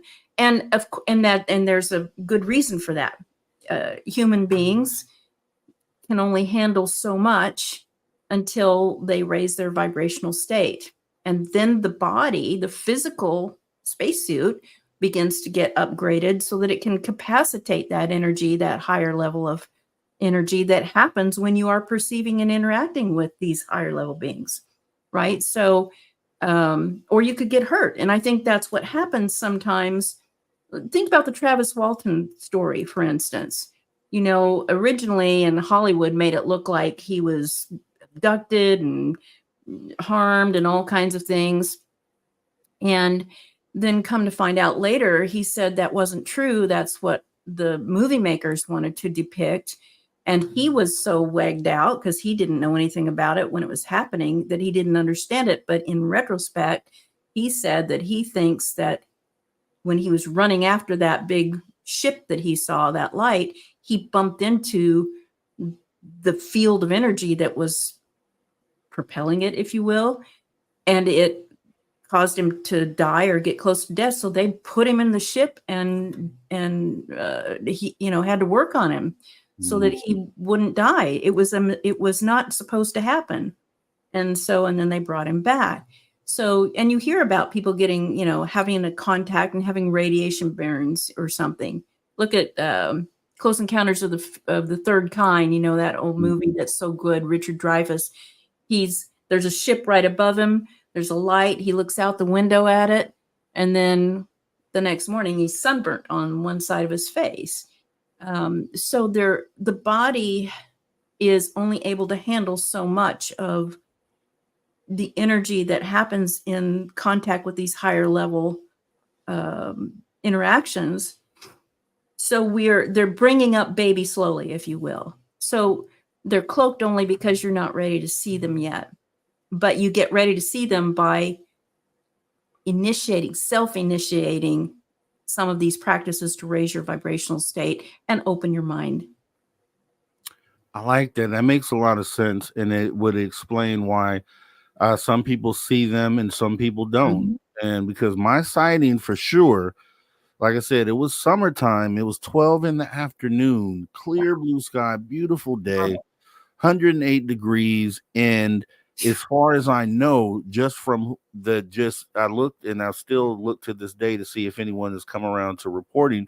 No one else reported 47 objects floating across the sky. It's just for you. Yeah, that's it. And that goes back to who did I talk to? Who talked about it was Kevin Day. Oh, and he yes. talked about the intent, and the intent being there, and it was meant for you to see, like you were, and it makes sense that maybe my frequency was raised to a point to where it allowed me to see that in that moment. That's beautiful, and that makes a lot of sense. But if you were to see, well, I guess if you get to the point where you can see a mothership, then you're further along the path of understanding at that point to be able to absorb what it is or take in what it is that you're seeing. Right. When you have like a 2 or 3 mile wide craft, just even thinking about that sounds insane. Yeah. But that's what some people are saying. That's what some people are reporting they see. I've seen it. Even as a child, I saw that one. Now, the one thing I want to say, though, too, is also that sometimes your human frequency is in one place, but your energy field is in a much higher place because you came in that way. But it kind of hovers closer to the body state until that timing mechanism goes off. When it's your time to see it, it's your time to see it. And so that's why, for instance, our friend Susan Alway, she wasn't trying to see anything. She was on a road trip with her girlfriend across the US and in the desert. And this just happened. But it's because everybody got together before she came into this life, and they all decided, her included, that this was going to be part of her experience. So when it was her time, her energy field got bigger, her perceptive abilities got bigger. But look at what in her story, she was having a great time. They were having a fun road trip as girls, going across the desert, singing, out loud on a moonlit night with the top down, and by God, they had quite an experience. And thinking about this, and I guess this would be perfect time, if any, for me to give an update. So I thought about my whole experience, all the experiences that I've had. And we talked about this before. I've had the UFO sighting, and then I had the phantom footsteps on the roof. And then I had the orbs that we call a ring camera in the other side house here. Wow. The phantom knocking, the weird lady that came up to the door in the middle of the day, asked her to use our shower and come in the house. And so all those weird things. And so I was looking at them, as everyone knows here, thinking through them, like, okay, maybe these orbs are paranormal. Okay. And also the shadow person that we got on film as well. Yes. And so I was looking at all these things saying, okay, orbs, paranormal. Okay. UFOs, obviously ET. Okay. Shadow person, maybe paranormal, past life, something along those lines. But I'd listened to someone talk on a different podcast, just an experiencer, and what he was saying was he was detailing an experience that he had with his wife in their home, and also the same thing, footsteps clear as day walking across the roof. But his whole aspect of it was that these were actually beings on the roof, and that he felt like if he went outside in that moment, that he would experience an abduction situation. Also, his wife would hear the footsteps, and he said that she was using the restroom at the time, and she just stayed in there and didn't come out until she felt that it was safe, because it was those footsteps indicated a physical issue Mhm. and so I'm like, okay, is it more likely that I'm experiencing different parts of the phenomena, or are these different things I'm experiencing all related to the same phenomena? So is it that the UFOs happen first, okay, and then the shadow person, which can be looked at as paranormal, or some people theorize a person in astral travel, or extraterrestrials cloaking. Mhm. So, okay, let's go with extraterrestrials cloaking then. Okay, then we go to footsteps on the roof. Now, as this gentleman described in his situation, he felt those were physical threats based on the previous abductions, that those were ETs on the roof. Okay, so are these footsteps on the roof maybe connected to the craft that I saw? Okay, is the shadow person connected to that? Okay, are these orbs, because we've talked about orbs before, and are these orbs being, like the ability for, say an ET can send an orb down and see what's going on in the vicinity through the orb. It's a portal almost. And I'm like, okay, well, that makes more sense that these things would all be related to one another Yeah. than being different parts of the phenomena. So that makes me even more in the belief that, okay, maybe I have potentially had some sort of interaction, and Yeah. that's why I'm going to regress. That's why it's even more on my plate to do it, because I thought about that, and I'm like, are they there? It seems you could They're calling you on all kinds of different devices, and you're just like, well, I don't know if I want to answer that phone yet or not. But and I talked to someone in the paranormal, and they said to me, that shadow person I showed them, they're like, that doesn't seem paranormal. It seems more like maybe extraterrestrial related. Then I said about the lady who came to the door. It was Mhm. like, that doesn't really seem paranormal either. That seems like it'd be more extraterrestrial related. So I'm like, okay, well, are all these things extraterrestrial related? Because if they are, then that would point to maybe I have had some sort of contact in the past, and maybe they're reconnecting with me or something at this point. Yeah, I And so think I they're hope to find always it out. connecting with you, but you're starting to focus on it, so you're getting more activity in your conscious awareness. If read some of my friend and mentor's books, Whitley Strieber. Everything you just talked about, he has encountered. Wow. And they're all part of the same phenomenon. They're just non-local consciousness. They're trying to interact with you in different ways and forms, depending on what's going on in your life, what you need, what they need. Again, it's a two-way street, remember? And yet maybe you saw the orbs and you're like, oh wow, that's interesting or cool, and then you just kind of set it aside. Well, he's not paying attention to the orb form, so let's send this lady to his door who is acting outrageous. Maybe that'll wake him up a little bit more. And it's every time you have these forms of contact, these different forms, you're starting to open up more and more and more in your perceptive abilities. And it's waking up. Remember, I told you, everybody has these abilities, but they are on pause or they're in sleep mode until your timing mechanism goes off. We all have them. Everybody can remote view. Everybody is psychic. Everybody can bilocate. But most of us come in with most of it turned on sleep mode. They're latent. So when you have these encounters, switches start getting turned on. Yeah, that makes sense. And I feel like that's what's happening. But and it just makes me think, okay, I thought so differently about it before. I was awakened to the fact that maybe it's all connected. I just 6 months ago thought, okay, maybe these things are separate, different parts of phenomena.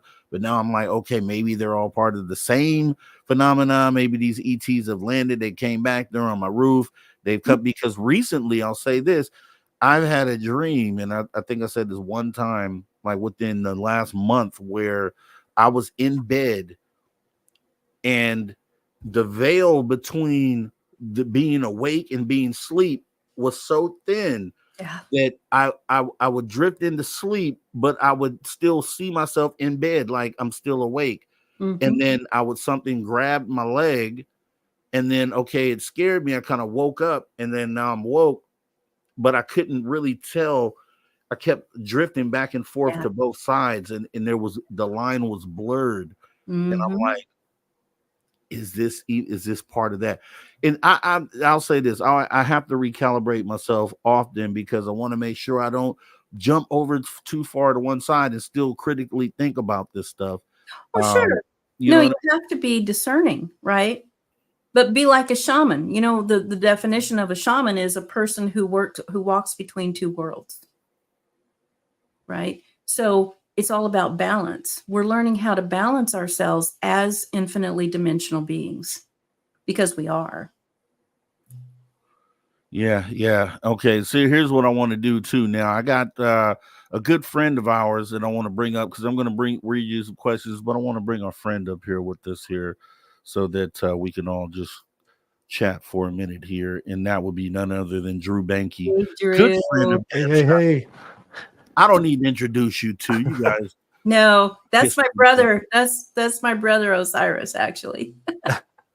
Drew Banky. So, we're going to be doing the wrap up. We'll be talking about the conversations that we had here with Debz. But yeah, did you want to say anything while we're all up here together?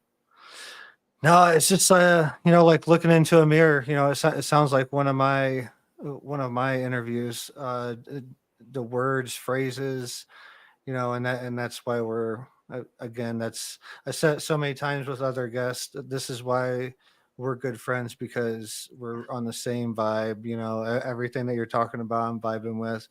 And if it's okay with you, Rob, let's invite Debz, if she wants to stick around and channel for us and give us a little taste of what it could be like on this future episode. Yeah, if you want to stick around in hour 3, Debz. Oh man, you guys, I would love to, but I can't.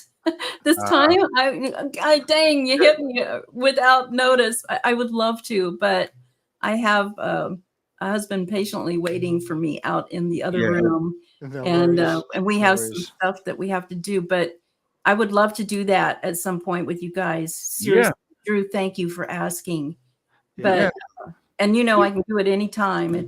They just come through whenever. Well, we have your next appearance already set up.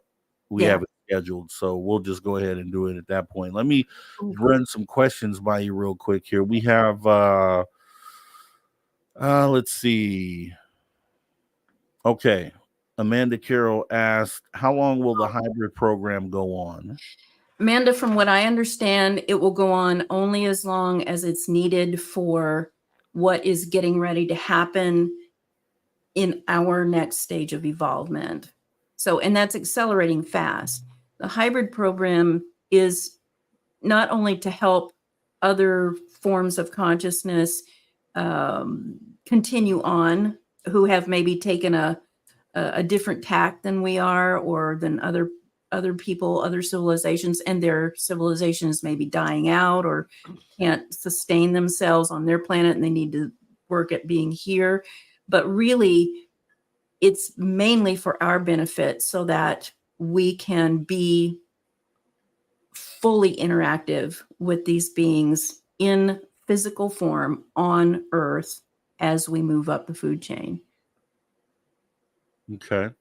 And here's a question here we have from Kim Jellin, and I'll preface this because recently we had a guest on, Reed Summers, and we talked about the alien intent. And in that conversation, we had a discussion about the possibility that some people who may have been abducted or given downloaded information, the fact that maybe those people are being used as misinformation. So this question comes off the back of that. So Kim Okay. Dellen asks, where does this info come from, and why are you sure it's accurate? Like maybe you're not being deceived. Yeah. No, that's a really good question.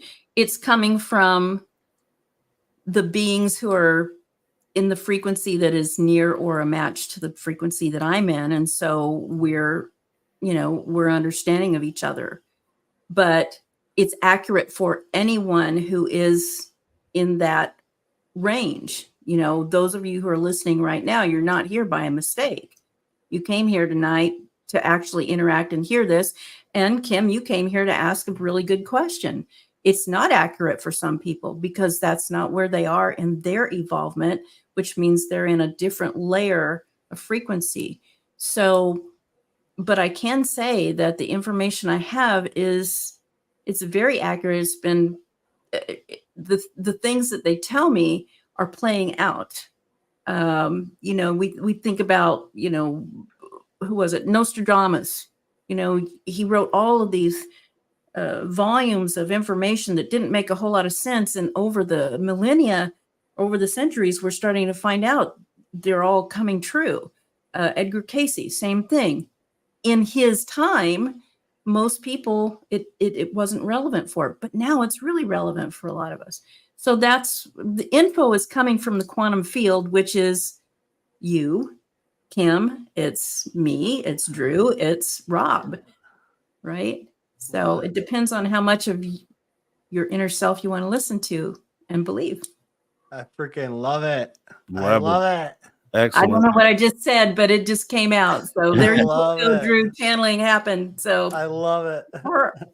Okay. And so with that being said, I want to go ahead and give you, we got about a minute and 50 seconds here to tell everybody where they can find you, where they can see the Hidden Variables podcast, and anything you want them to know. Oh, wonderful. Well, thanks again for having me on the show, guys. I love it so much. And I love both of you so much and all the people on tonight. On almost every social media platform, I go by Debz Shakti, Debz Shakti. It's my spiritual name, my yogic name. The Hidden Variables podcast is on my YouTube channel. That is Debz Shakti. The only platform that is not Debz Shakti is Facebook, because they knocked me off and won't let me use that name. So I go by DL Buller, which is horrible, but that's it. It doesn't matter. But the website is debzshakti.com. You can go there and hit the links and get to any other platform that I'm on. And I'm happy to answer questions. I love hearing from experiencers. I love helping people. So, just get in touch with me. Just Google Debz Shakti and you'll find me. All right. In about, 30 seconds, if you want to give the people some inspiration, a good message. All right, everybody, just love. Okay. That is the highest frequency. Love as much as you can, however that feels right for you. Be of service to others. Have fun, be grateful, and for goodness sakes, forgive everyone who has ever hurt you, because they're all on their own path too. And we're all trying to get higher somehow, but love wins. And these beings are trying to get us to move up a couple of rungs on the ladder. So let's just take a leap of faith, and I say a leap of love together, and let's make it happen. Awesome way to end the interview. As always, what more let's get you respect from Debz Shakti. She's always going to do this, and that's why we love having her. So Debz, thanks for coming in. I appreciate you giving us the knowledge and information that you gave today. And everybody else, stick around for hour number 3, because Drew Banke will be back with us, wrapping up the show. Conversations that move the needle. Thanks, guys. After Hours with Mr. Rob G on the only place where you can own the night. Spaced Out Radio. Spaced Out Radio. You've tuned your dial to the right frequency.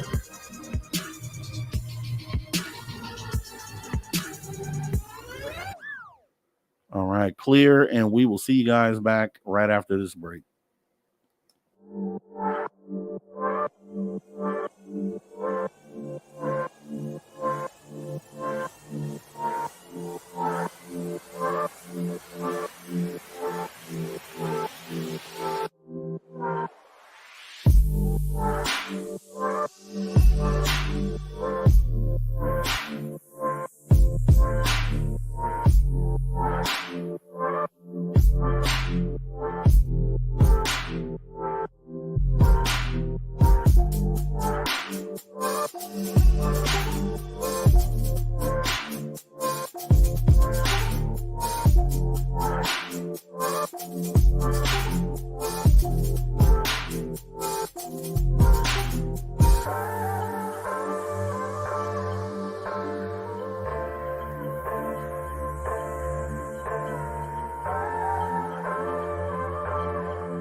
All right, everybody, welcome back to Spaced Out Radio after hour number 3, as we'll be getting into some Steve Stockton here, and then also the wrap up with Drew Banke and some UFO weird news as we get ready to come back from radio break here in about 10 seconds here.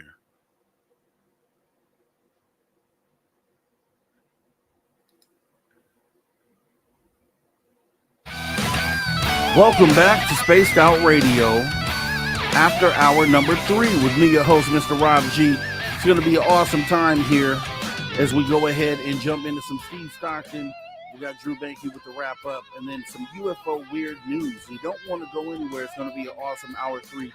Also, space travelers, consider taking the next step. You can join our Spaced Out Radio Space Travelers Club for as little as $5 per month by joining our Patreon. Consider doing that tonight as we go ahead and get into our Steve Stockton with Missing Persons Mysteries. We're going to jump right into it. Here we go. Welcome to Tales Untold and Missing Persons Mysteries on Spaced Out Radio's After Hours. My name is Steve Stockton, and I'm here to take you on a journey of mysteries, legends, and true stories.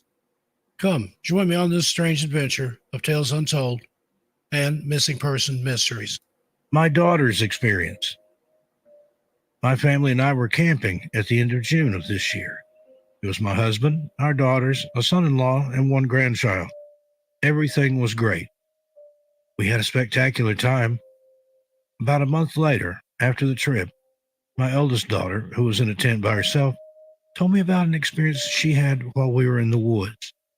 She told me that she had woken during the night to a snarl-like growl and what she could only explain as a weight on her chest and what felt like something holding her down at the shoulders. When she heard this snarl/growl, she was understandably startled and thought, "What the F is that?" She couldn't move. She looked around her tent and could tell everything was secure. Then the weight was gone and she bolted upright. She was scared to death. She had to go to the bathroom, but wasn't going to leave her tent for any reason until dawn. The next morning, she woke up to a horrendous nosebleed, which she never gets. I believe she had a supernatural experience, as I believe that there are beings out in the woods that we can't explain. Thank you, Julie. Werewolf of Wisconsin. Hello, I have a real-life story I would like to share. My name is Sean, and I'm a truck driver from Florida. I drive all over the United States and Canada. I started my career in December of 1999. Following year, I found myself driving I-94 from Washington State to New Jersey, running apples and cranberries. I was 22 in 2001, young and full of energy. One late evening, late in the month of September, I wanted to get out of the truck and get a few beers. So I stopped in Tomah, Wisconsin at the Holiday Inn. Parked my truck and checked in at the local bar inside. Before I knew it, I was talking and hooked up with a sweet Swedish girl who was an exchange student, smoking hot little blonde. As the night progressed, we left in her car, drove around town to another bar, stayed there until it closed around 2:30 a.m. or so. We spent the night partying and enjoying each other's company. She looks at me and asks me later, "Let's go joyriding." I said, okay. Both of us were pretty drunk, I guess. Neither of us should have been driving at all, but we did. We headed south of town and into the pitch black of the countryside as the city's lights one by one disappeared. We made our way to a set of railroad tracks. She stops the car on the tracks. It was a yellow car, if I recall. There was just enough light to see the tree line across the field. We climb out and sat on the hood, which coaxed me to join her in a little pleasure. The mood was definitely set between us. Peace and calm was simple during our passion. The only light was the headlights from her car, piercing the blackness of the night. It was easily past 3 a.m. at this point. She is lying on the hood, and my back is turned to my surroundings. Suddenly, we both heard a god-awful cry, like a howl from a nightmare.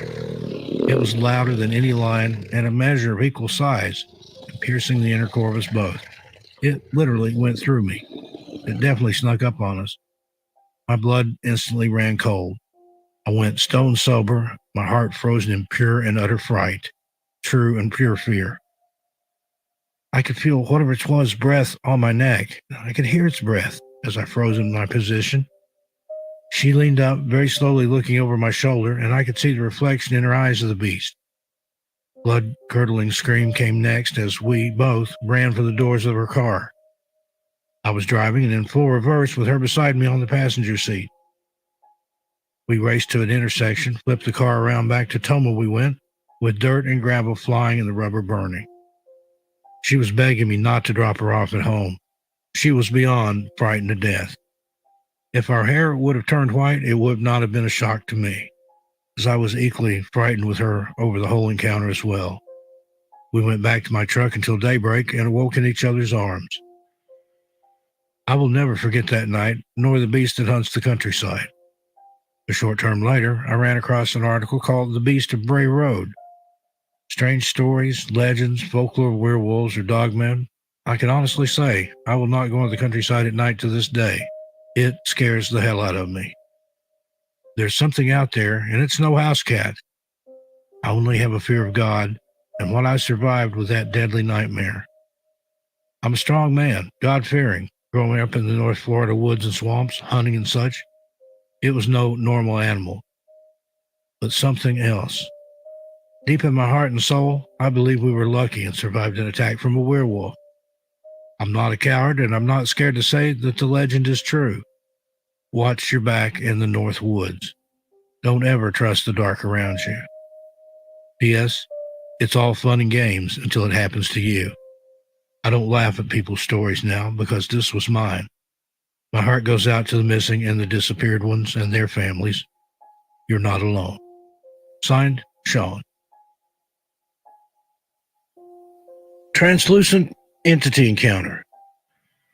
Good day. My name is Christina. I have an experience with a translucent entity that I would like to share with you.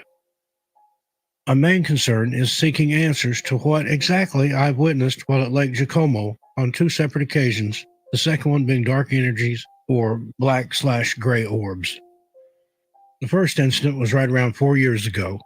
I know this because the other day I found the citation I'd received on my car for being at the lake past closing time, which is sunset.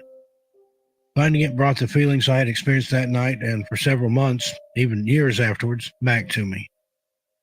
These feelings consist of a deep need to know, almost to the point of obsession, what I saw and other people have seen as well. I need answers. So let me explain. Myself and my boyfriend were at the lake, Lake Giacomo, sometime in April 2017. I could tell you the exact date if I had the citation in front of me, but it's put away. Anyway, he and I love to be out in nature, digging up plants to plant in the yard or picking flowers or just being out in nature. We also collect things like rocks, interesting ones, crystals, also driftwood, and my favorite, arrowheads, things like that. We also collect old bottles, and you can find most of these things there. So it was probably around 6 p.m. on that spring night when we arrive at the lake. The sun doesn't set until 7:30 or 8. That's when they lock the gates, and it's posted. Thinking about it, it's funny because they only lock down part of the lake. The rest of the lake you can go to all night long, anytime. Anyway, so we mess around, find a snake and video it. Then I go my own way looking for something cool to add to our collection. And my boyfriend stays up on a rock cliff face, and I venture down into the area below where he is and go around the corner. We're probably 50 feet apart, but I can't see him and he can't see me. He told me that he heard a splash in the water just a good 10 minutes after I went down to where I was, which I wasn't even near the water, and he thought maybe it was me messing with him, but I know it wasn't. And he thought he felt a presence or something. Maybe he saw movements out of his peripherals, which he also then again thought it was me, and he looked and didn't see anything, so then his mind started wandering, thinking that I was somehow doing some sort of magic or something and messing with his head, which isn't something I would do, because I'm not a practitioner of witchcraft at all. So he says he hollers for me, calls my name several times, and I didn't hear him, not one time. I didn't hear anything. And so eventually he comes down and finds me. At this point, it's after dark, and so we walked over toward my car to leave.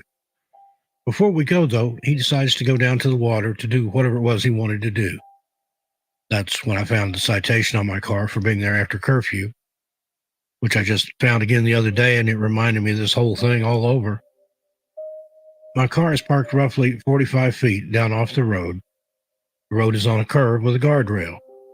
I'm also parked about 35 feet from the water where he is. I'm standing by my car when I hear what I assume is someone walking up along the road. It definitely sounded bipedal, footsteps crunching leaves. I mean, clearly, I can hear the leaves and little twigs breaking, so it's obvious to me that somebody was up there and wanted me to know it. They weren't trying to be stealthy. But when I look up there, at first, I didn't see anything. As I'm watching and listening and hearing, I begin to make out like a shimmery, see-through, moving thing. To me, it looked like water moving, like on the movie The Abyss, and that water that comes out of the water and is moving like that, in a different shape, not any tubular water funnel. It was like a body or a mass of water walking.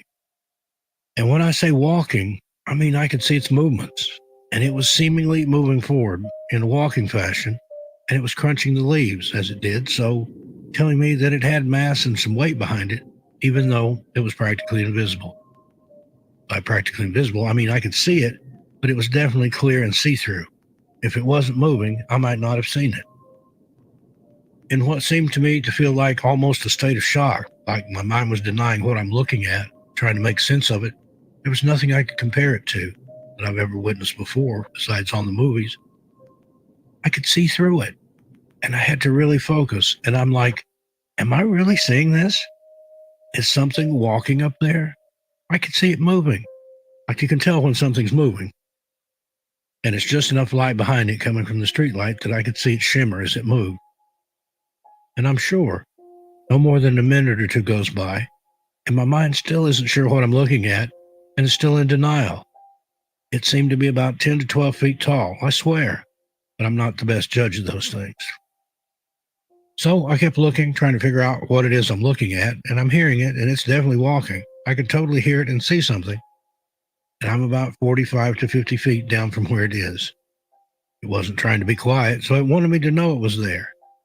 So my boyfriend comes toward me and I say, "Hey, babe, I think there's somebody up there. Why don't you check it out?"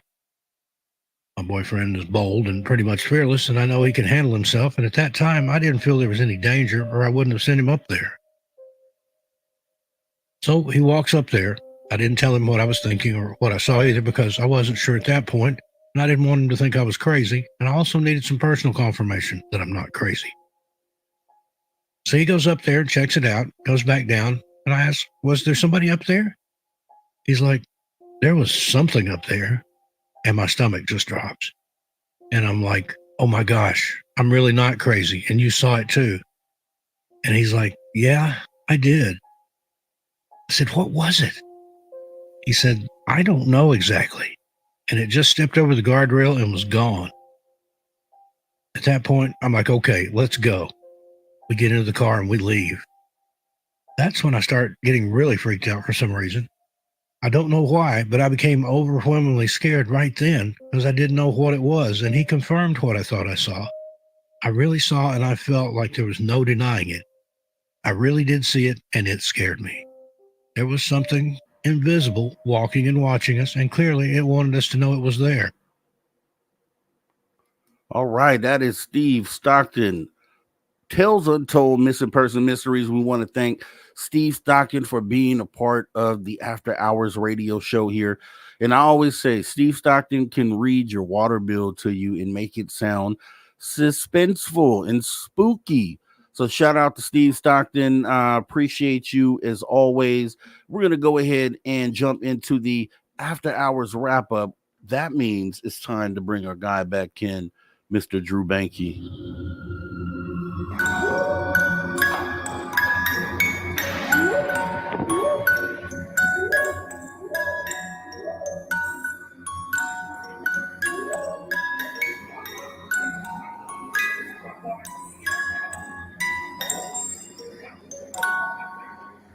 All right, Drew Banky joining us here with the After Hours wrap up. Drew, thanks for coming on in, man. We had an awesome conversation here with Debz Shakti. I know you were in tune for the whole thing. And let's reflect. What did you think? And were there any things that stood out to you? Anything you wanted to comment on regarding the conversation? I vibed with, like I said before, I vibed with every single bit of it. It was exactly on point, and I think the more and more that we go on, like as this disclosure, begins to unfold more and more in everyone's personal lives and the collective life, the story is starting to become the same. There's the understanding of consciousness, uh, all these different things that come online after these experiences, with CE5s or Star Watch, whatever you want to call it. You know, uh, it just the storylines are starting to funnel down to become the same. And I think it's great. I love Debz to death. And we've had some pretty crazy experiences in ceremony that I've led. So yeah, I think she's great. I think she's a gift to the world that more people should listen to, because she has a way to articulate it. The same information I talk about it, she has a slightly different way to articulate it, and she's hitting the masses, and I'm happy for her. I'm so Yeah, happy for her. no, I agree. I agree. Debs is an awesome, awesome soul. And that I'm a soul person. I look for the good in people, the genuine person inside, and that's my focus.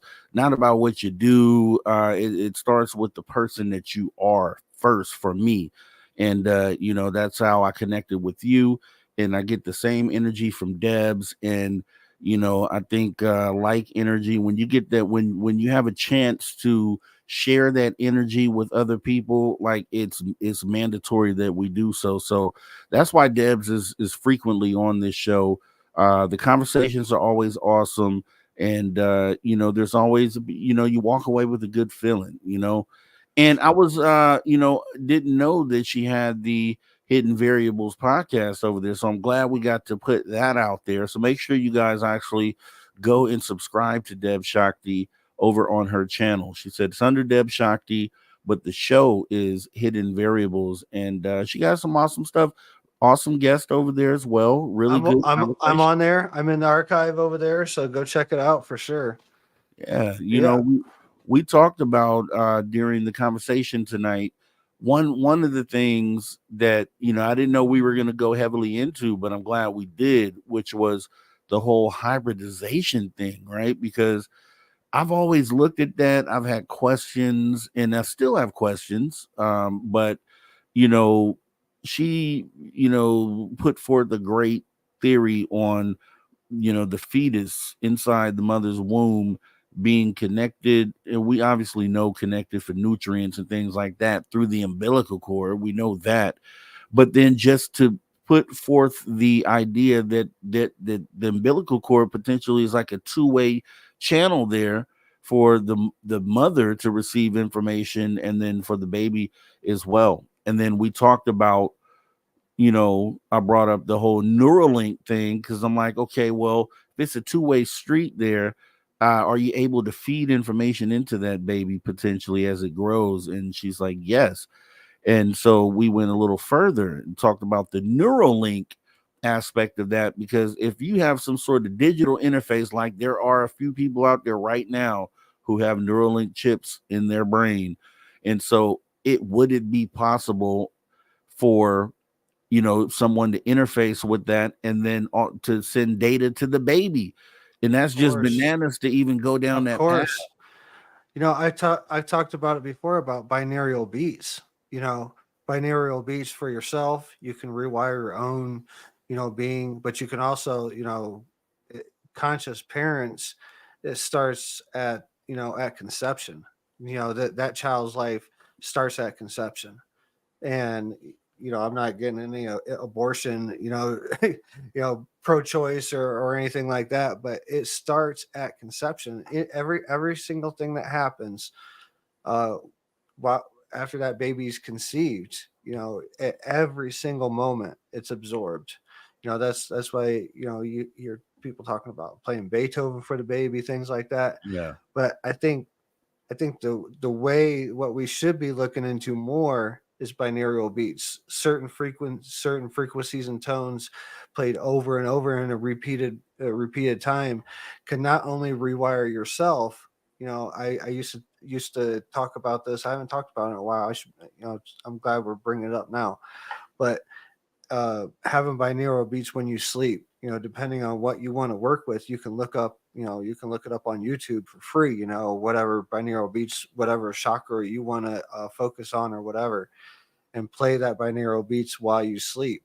And you're rewiring your brain, you know, rewiring your being. But you can, the same thing is done with children, you know, and we do our best as parents, you know, obviously. But yeah, that's definitely something that we need to think about, you know, Yeah. you know, the relationship between the mother and the father is deeply ingrained in that child, you know.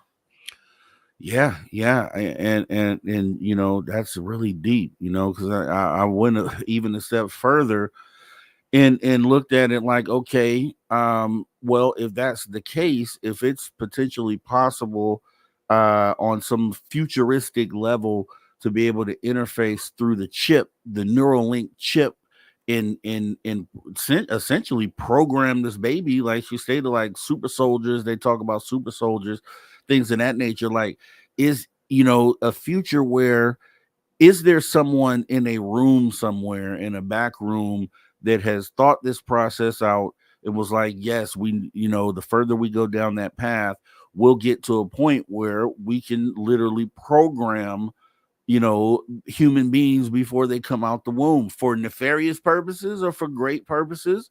Either way. So when you I look mean, at it on that level, what do you think about that? the sky's the limit, you know, and we need to understand what's happening right now on a collective scale. We need to let go of our preconceived notions of how life is supposed to be, and this will lead. I'm gonna drop a nug right after the break, but all, you know, 10 years ago, 15 years ago, we talked about, if we talked about AI, nah, humans control that, you know, it's not going to think for itself.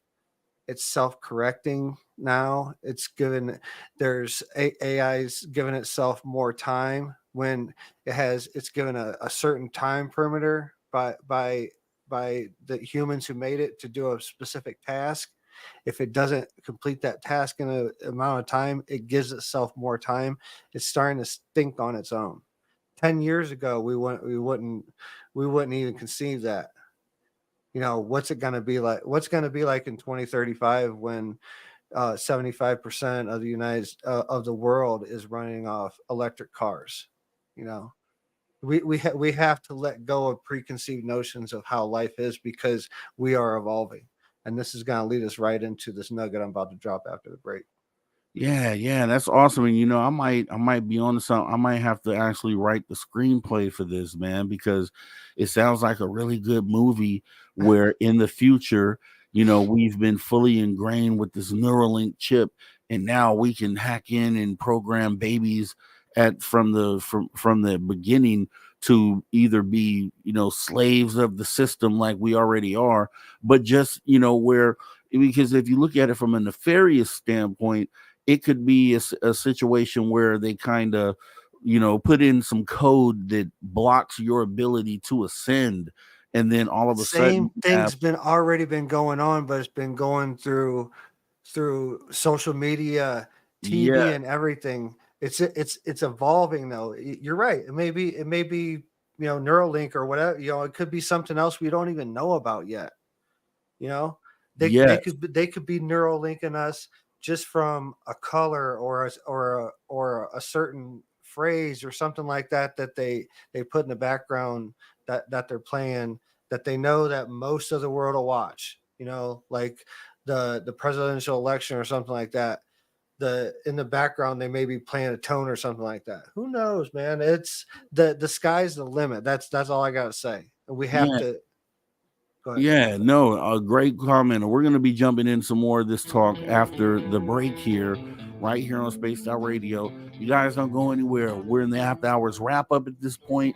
Show is coming close to an end. but we still got more to come. So make sure you stick around. Don't go anywhere.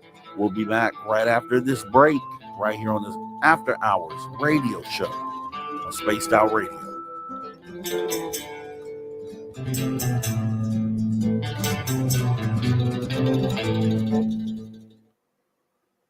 All right, clear.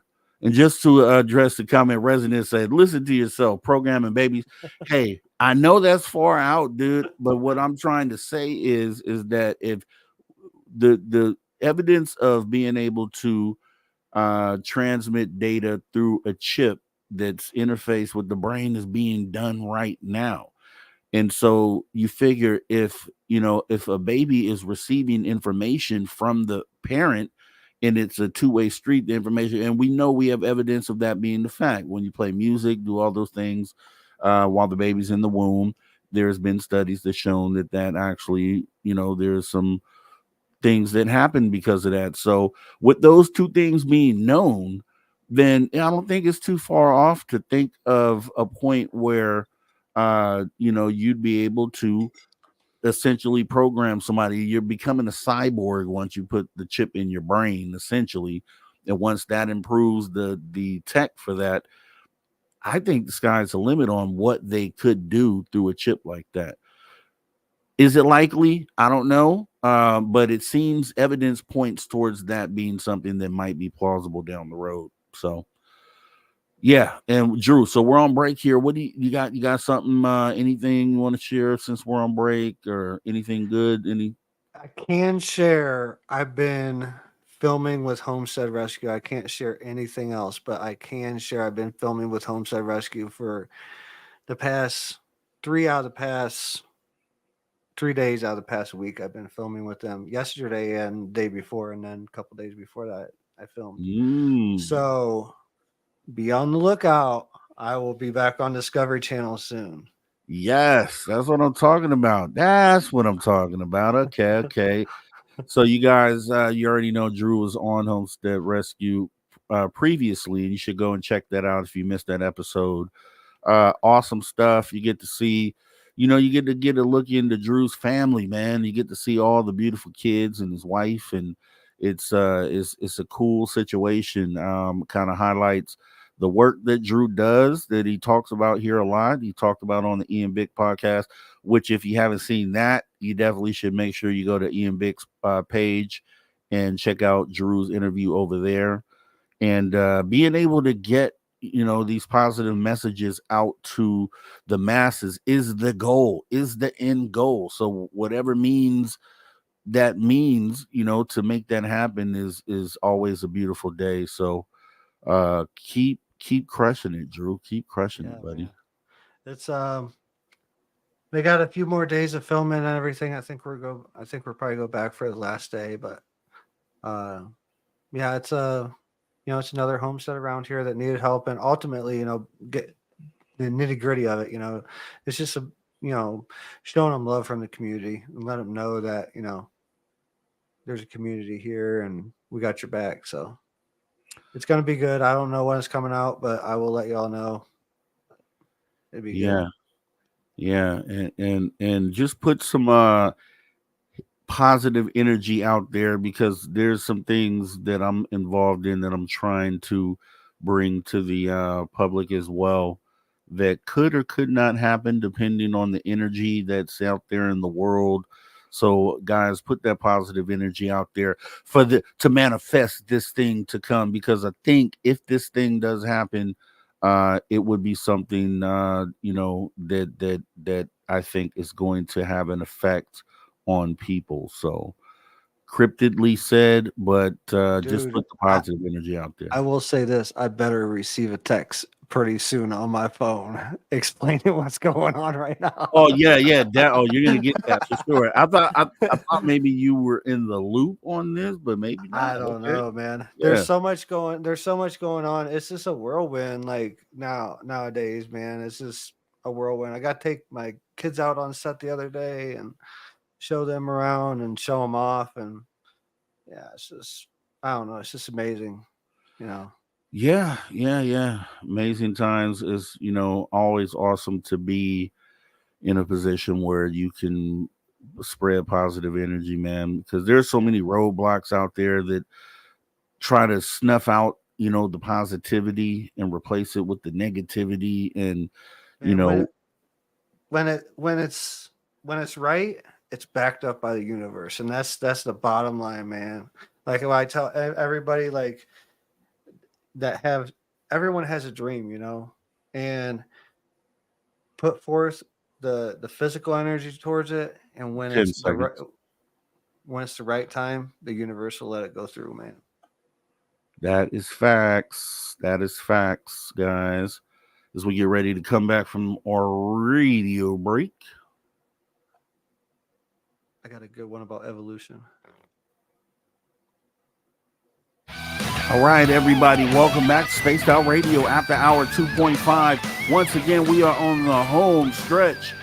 On our way home here as we get back into the conversation, the After Hours wrap up with Drew Banky. Hey, guys, if you're out there on social media, if you're on X and Instagram, you can give us a follow at Spaced Out Radio, at Spaced Out Radio Show. We would totally appreciate it. And I believe we're at Spaced Out Radio on TikTok as well. So if you're on TikTok, make sure you do that. We would appreciate it as we jump back into the conversation, Drew. So, we were going down a rabbit hole based on the conversation we had earlier with Debz Shakti here. And, we were just talking about how, potentially with AI the way that it is and just everything going that way, I told Debz, and this has been said by others as well, that, essentially we became cyborgs when we had the ability to have cell phones in our hands to give us instantaneous answers and be able to compute things on almost an instantaneous level. But I think it goes a step further when if you're implanted with the chip, like some people currently are in trials. A guy who was paralyzed from, I want to say, the neck down, has a chip currently, and he's able to play video games with his mind, right? So that's just rudimentary. But the being able to connect is the important thing. They were able to take a chip and allow it to connect and interface with a human being, and then in turn get the human being to be able to process thoughts and actions through some sort of code that I don't understand. But, and I said it's not too far off balance to know if we kept going down that path. And there may be some people in some back rooms who are the organizers of this path that we're taking. Like, yeah, I know where this is going, and this is where I want it to go, because there may be a point where we can literally program the minds of human beings and trap them in the society that we want them to live and not be ascended beings. Yes. What do you think? So it's always, and I want to make this very clear. Me and Rob did not set this up. He walked me right into this little fun fact I'm about to drop on you guys. They've started doing a study, and since the 90s and into 2000, especially over the past 10 years, our peripheral vision as human beings is starting to diminish. And they say within the next, like, by the end of our kids, their peripheral vision will be almost just non-existent anymore because of a phone. Because we are spending, like, if you want to be real about it, like most of us, look at your phone. How many hours a day are you on your screen timer on your phone? 3 to 5, 6 hours a day. I know I'm on it all the time because I'm just doing always doing stuff, especially on social media and stuff. But it's affecting my peripheral vision. Not only my peripheral vision, it's affecting us on a human scale. It's changing the way we evolve. The phone is changing the way we evolve. Not only that, the gallbladder within the next 2 to 3 generations will start to be a non-existent organ in the body, and it's slowly starting to go away. That's why is it appendix or gallbladder? I don't remember which one, but the point is, don't stray off the point. There's an organ in our body that was designed for us to eat raw, uncooked meat, and barriers against bacteria and stuff like that. And that organ is slowly starting to not be shrink. And eventually, studies have shown that within a couple generations, we're going to lose. Humans won't have that in their body anymore because we don't need it. Yeah, I think that is the appendix. Think about that. This is crazy to think about, and this is what we need to wrap our heads around. Like, our reality is not concrete; it's fluid. Our reality is fluid; it's changing, and we need to these small facts that are actually becoming out of facts. We need to look at these and address them on the bigger picture. How far does what else is happening? A lot of us understand this phone. Okay, yeah, I see the phone is bad for our health, but we all need it. It's ingrained into our society because it's the powers to be, make the commercials that make us want to buy the new iPhone, 2 or 3 year old iPhone, too old. We got to have a new one. The whole system is designed, and we need to start looking at it. What is the ultimate goal? And we need to step back. We need to step back and stop staring at our phones and think about this. And I'll tell you what, and you're right about that. And yeah, I definitely heard the same thing about the appendix. And it was started being scary when you realized, okay, like in our time, our generation, kids went outside and played. Kids don't play anymore. So when you see, how that affects, like there's a whole generation or two that don't know what going outside means and being social and things like that, right? So they think being social is being on a phone and interfacing with an app, that gives you instantaneous information. So you could see how that is going down that path, and it is definitely a scary thing. Now you have those kids. I don't know if they were in the aerial school sighting, but it was one of the sightings involved children where they were told the technology was bad. And you would think, okay, what would be the perspective on that? Because technology, as far as being in society, once again, from a societal aspect, is good. Technology is good because then we don't have to do this, or it takes less people to make this happen, but it literally is taking us down a path that disconnects us further from nature. And that was one big thing that I've talked about, that it seems like human beings, for whatever reason, out of all the other species of living things on this planet, have lost the connection with Earth, except for like the native tribes, which is really why I love tapping in with them when we have these conversations, because they're like our last hope at staying rooted and connected in the natural, in with nature, versus where society is taking us on a path where we are totally disconnecting from that, and then potentially getting to a point where think organs become useless at this point, or looking at that, that's where I say, okay, do we really want that? Is that really what we want? And if you listen to an extraterrestrial telling a kid that technology is bad, is that the reason why? And then that just makes you think about if these extraterrestrials are actually dealing with higher levels of technology per se. We think of technology, because we're locked into it. It's the drug of choice for humanity, and we can't see a world without it.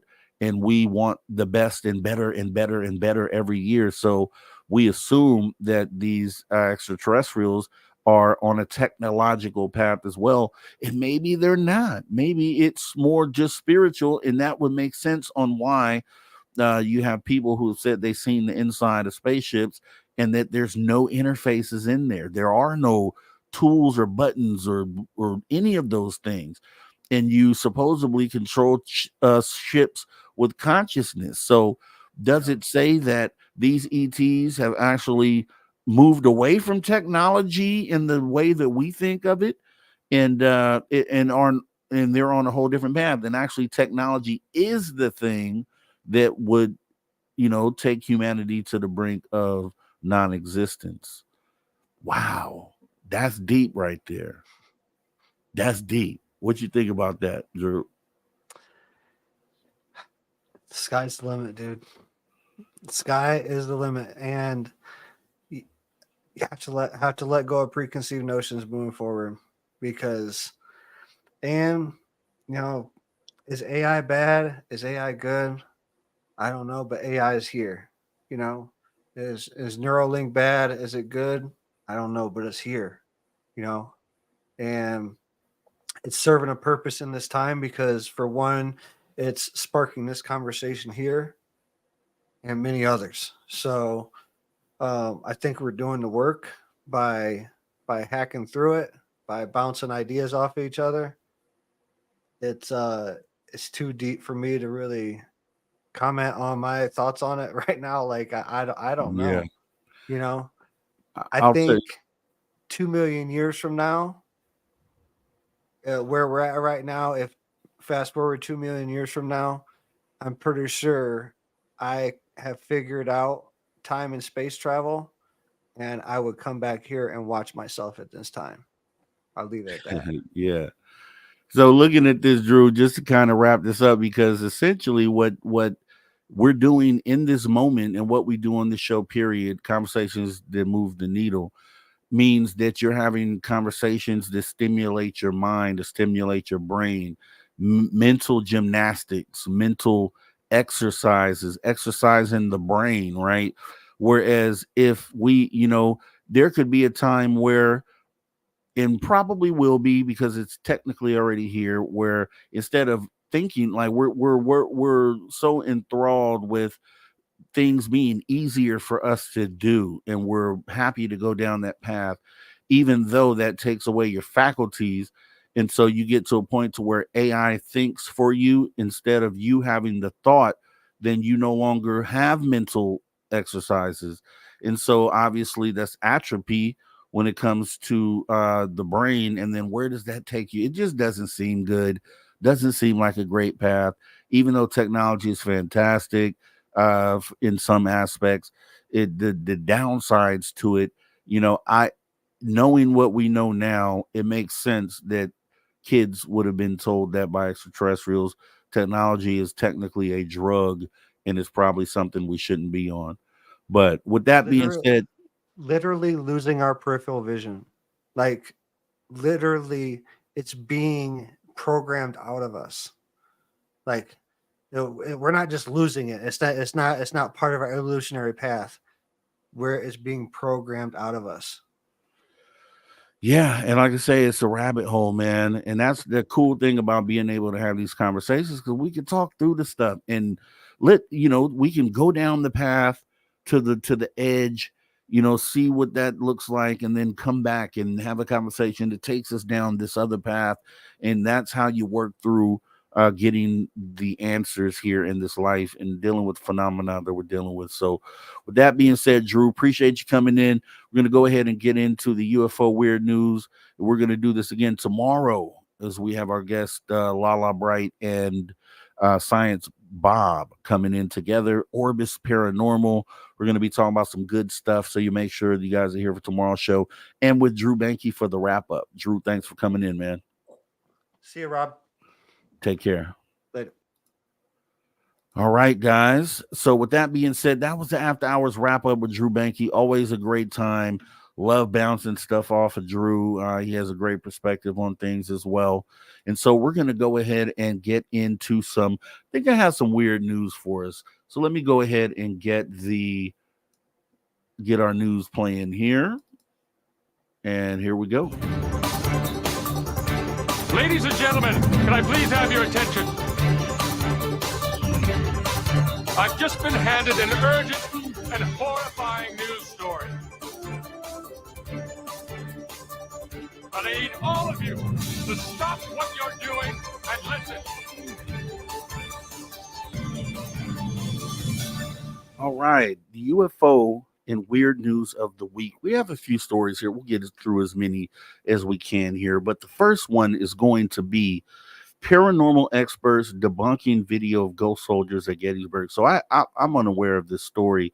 But according to this, Jess Batson at LED Bible states, paranormal experts have debunked the video supposedly showing ghost soldiers at Gettysburg. Yep, turns out that viral video everyone gets so obsessed with might not be all it seems. Greg Euling was previously visiting the Civil War battle site in Pennsylvania, United States, when he captured the eerie clip. Says, quote, "We were driving along one night and we started hearing noises. I heard things to the left and my uncle heard things to the right, and there was a fog, but the fog was weird. It was only in one patch and not dispersed," he explained. "Then we saw these shapes moving in the darkness. They were the size of humans. One of them ran right through the cannon." The bloke watched the videos back and ended up pretty freaked out. It made him believe everything, as he was sure he'd captured ghosts of the soldiers. But when LED Bible presented this footage to Help, My House is Haunted presenters Barry Guy and Jane Harris, it seems Euling may not have captured the figures after all.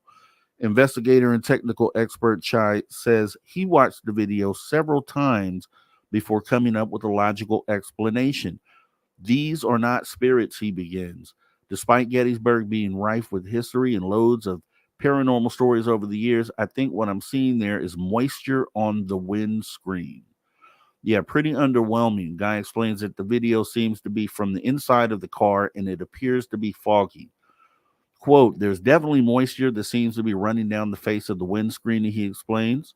"And I think it's a combination of the environmental factors and what he's actually seeing through the mist and the fog." And historian psychologist Harris agrees that as amazing as the video seems in such a historic location, there's just too many environmental factors involved. "It looks brilliant," she said. "It's a good, impressive clip, but I don't think it's a ghost." But Harris does appreciate it's pretty disappointing for investigators to be skeptical about this type of stuff.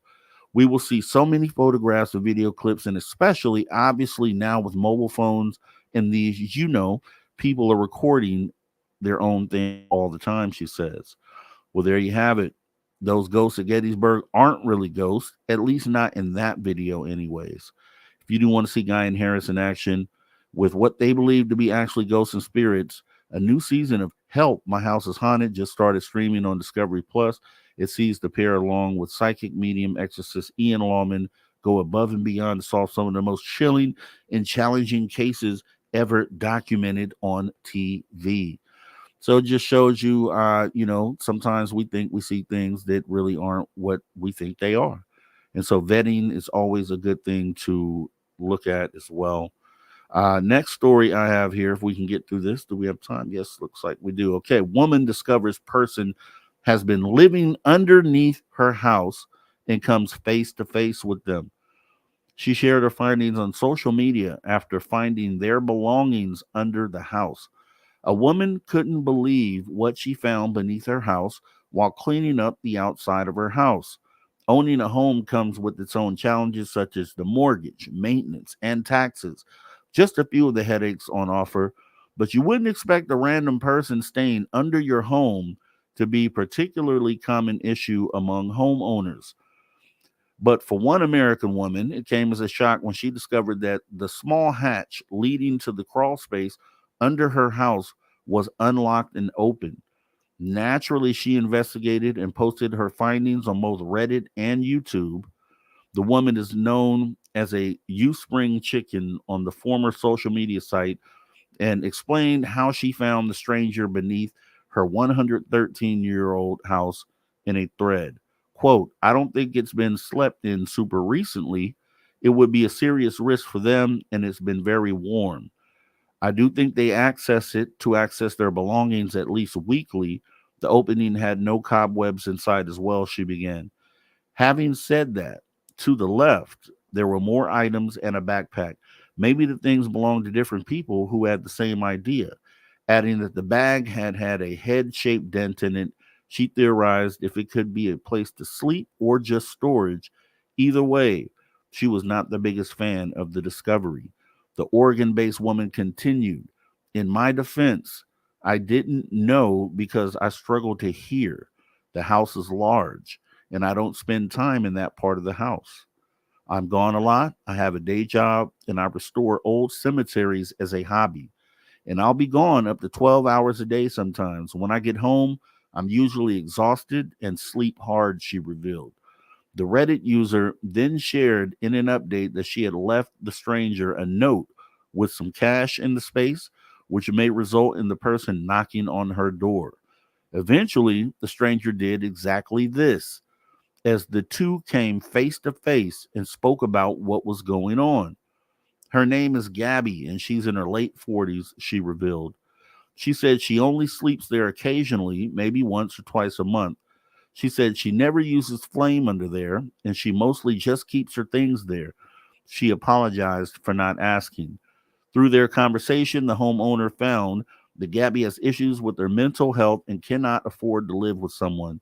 Despite receiving disability support from Social Security, it isn't enough to afford rent, and Gabby also has a criminal record, having stolen to eat in the past. This prevents her from getting a job and also means that she has been homeless for nearly 3 years.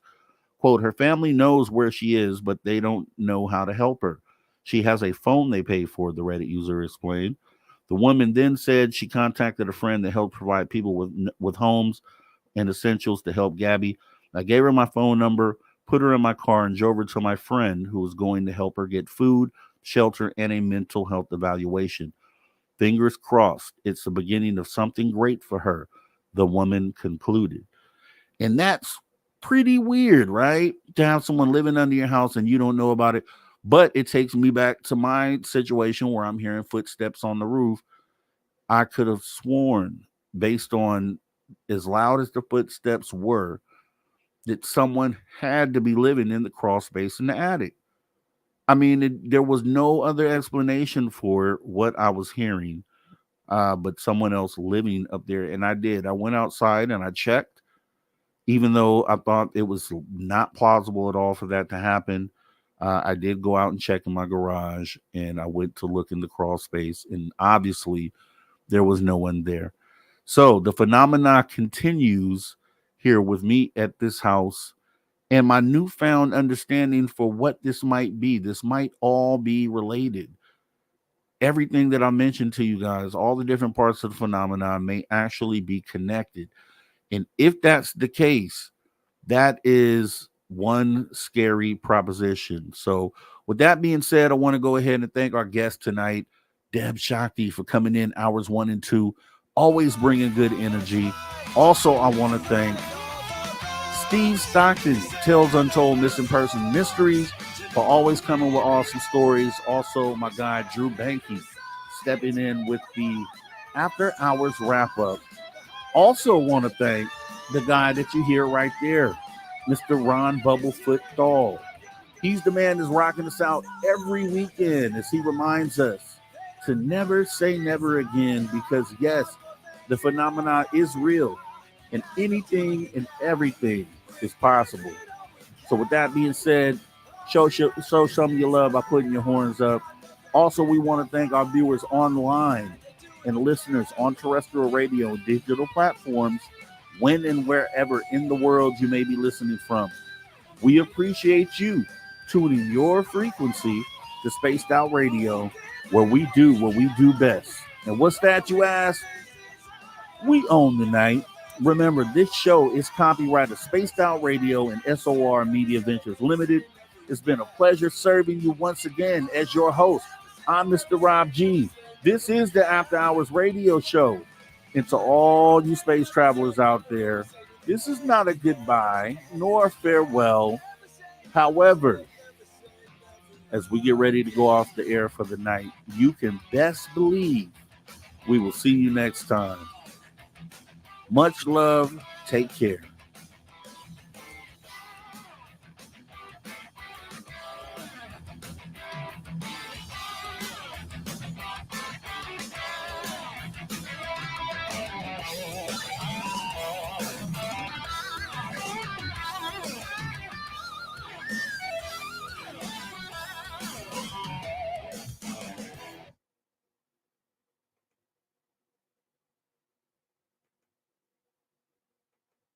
All right, we are clear.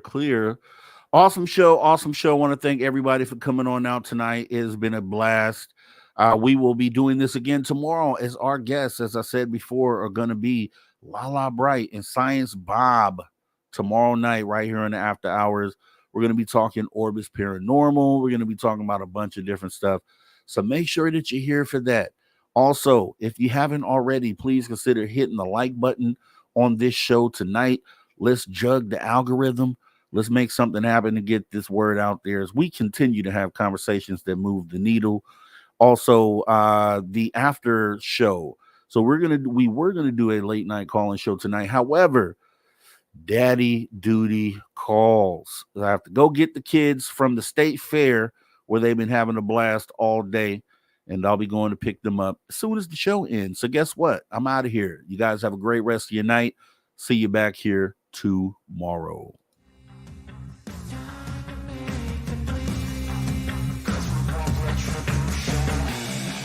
Cause we want retribution. Oh yeah, we want retribution. Oh yeah, we want retribution.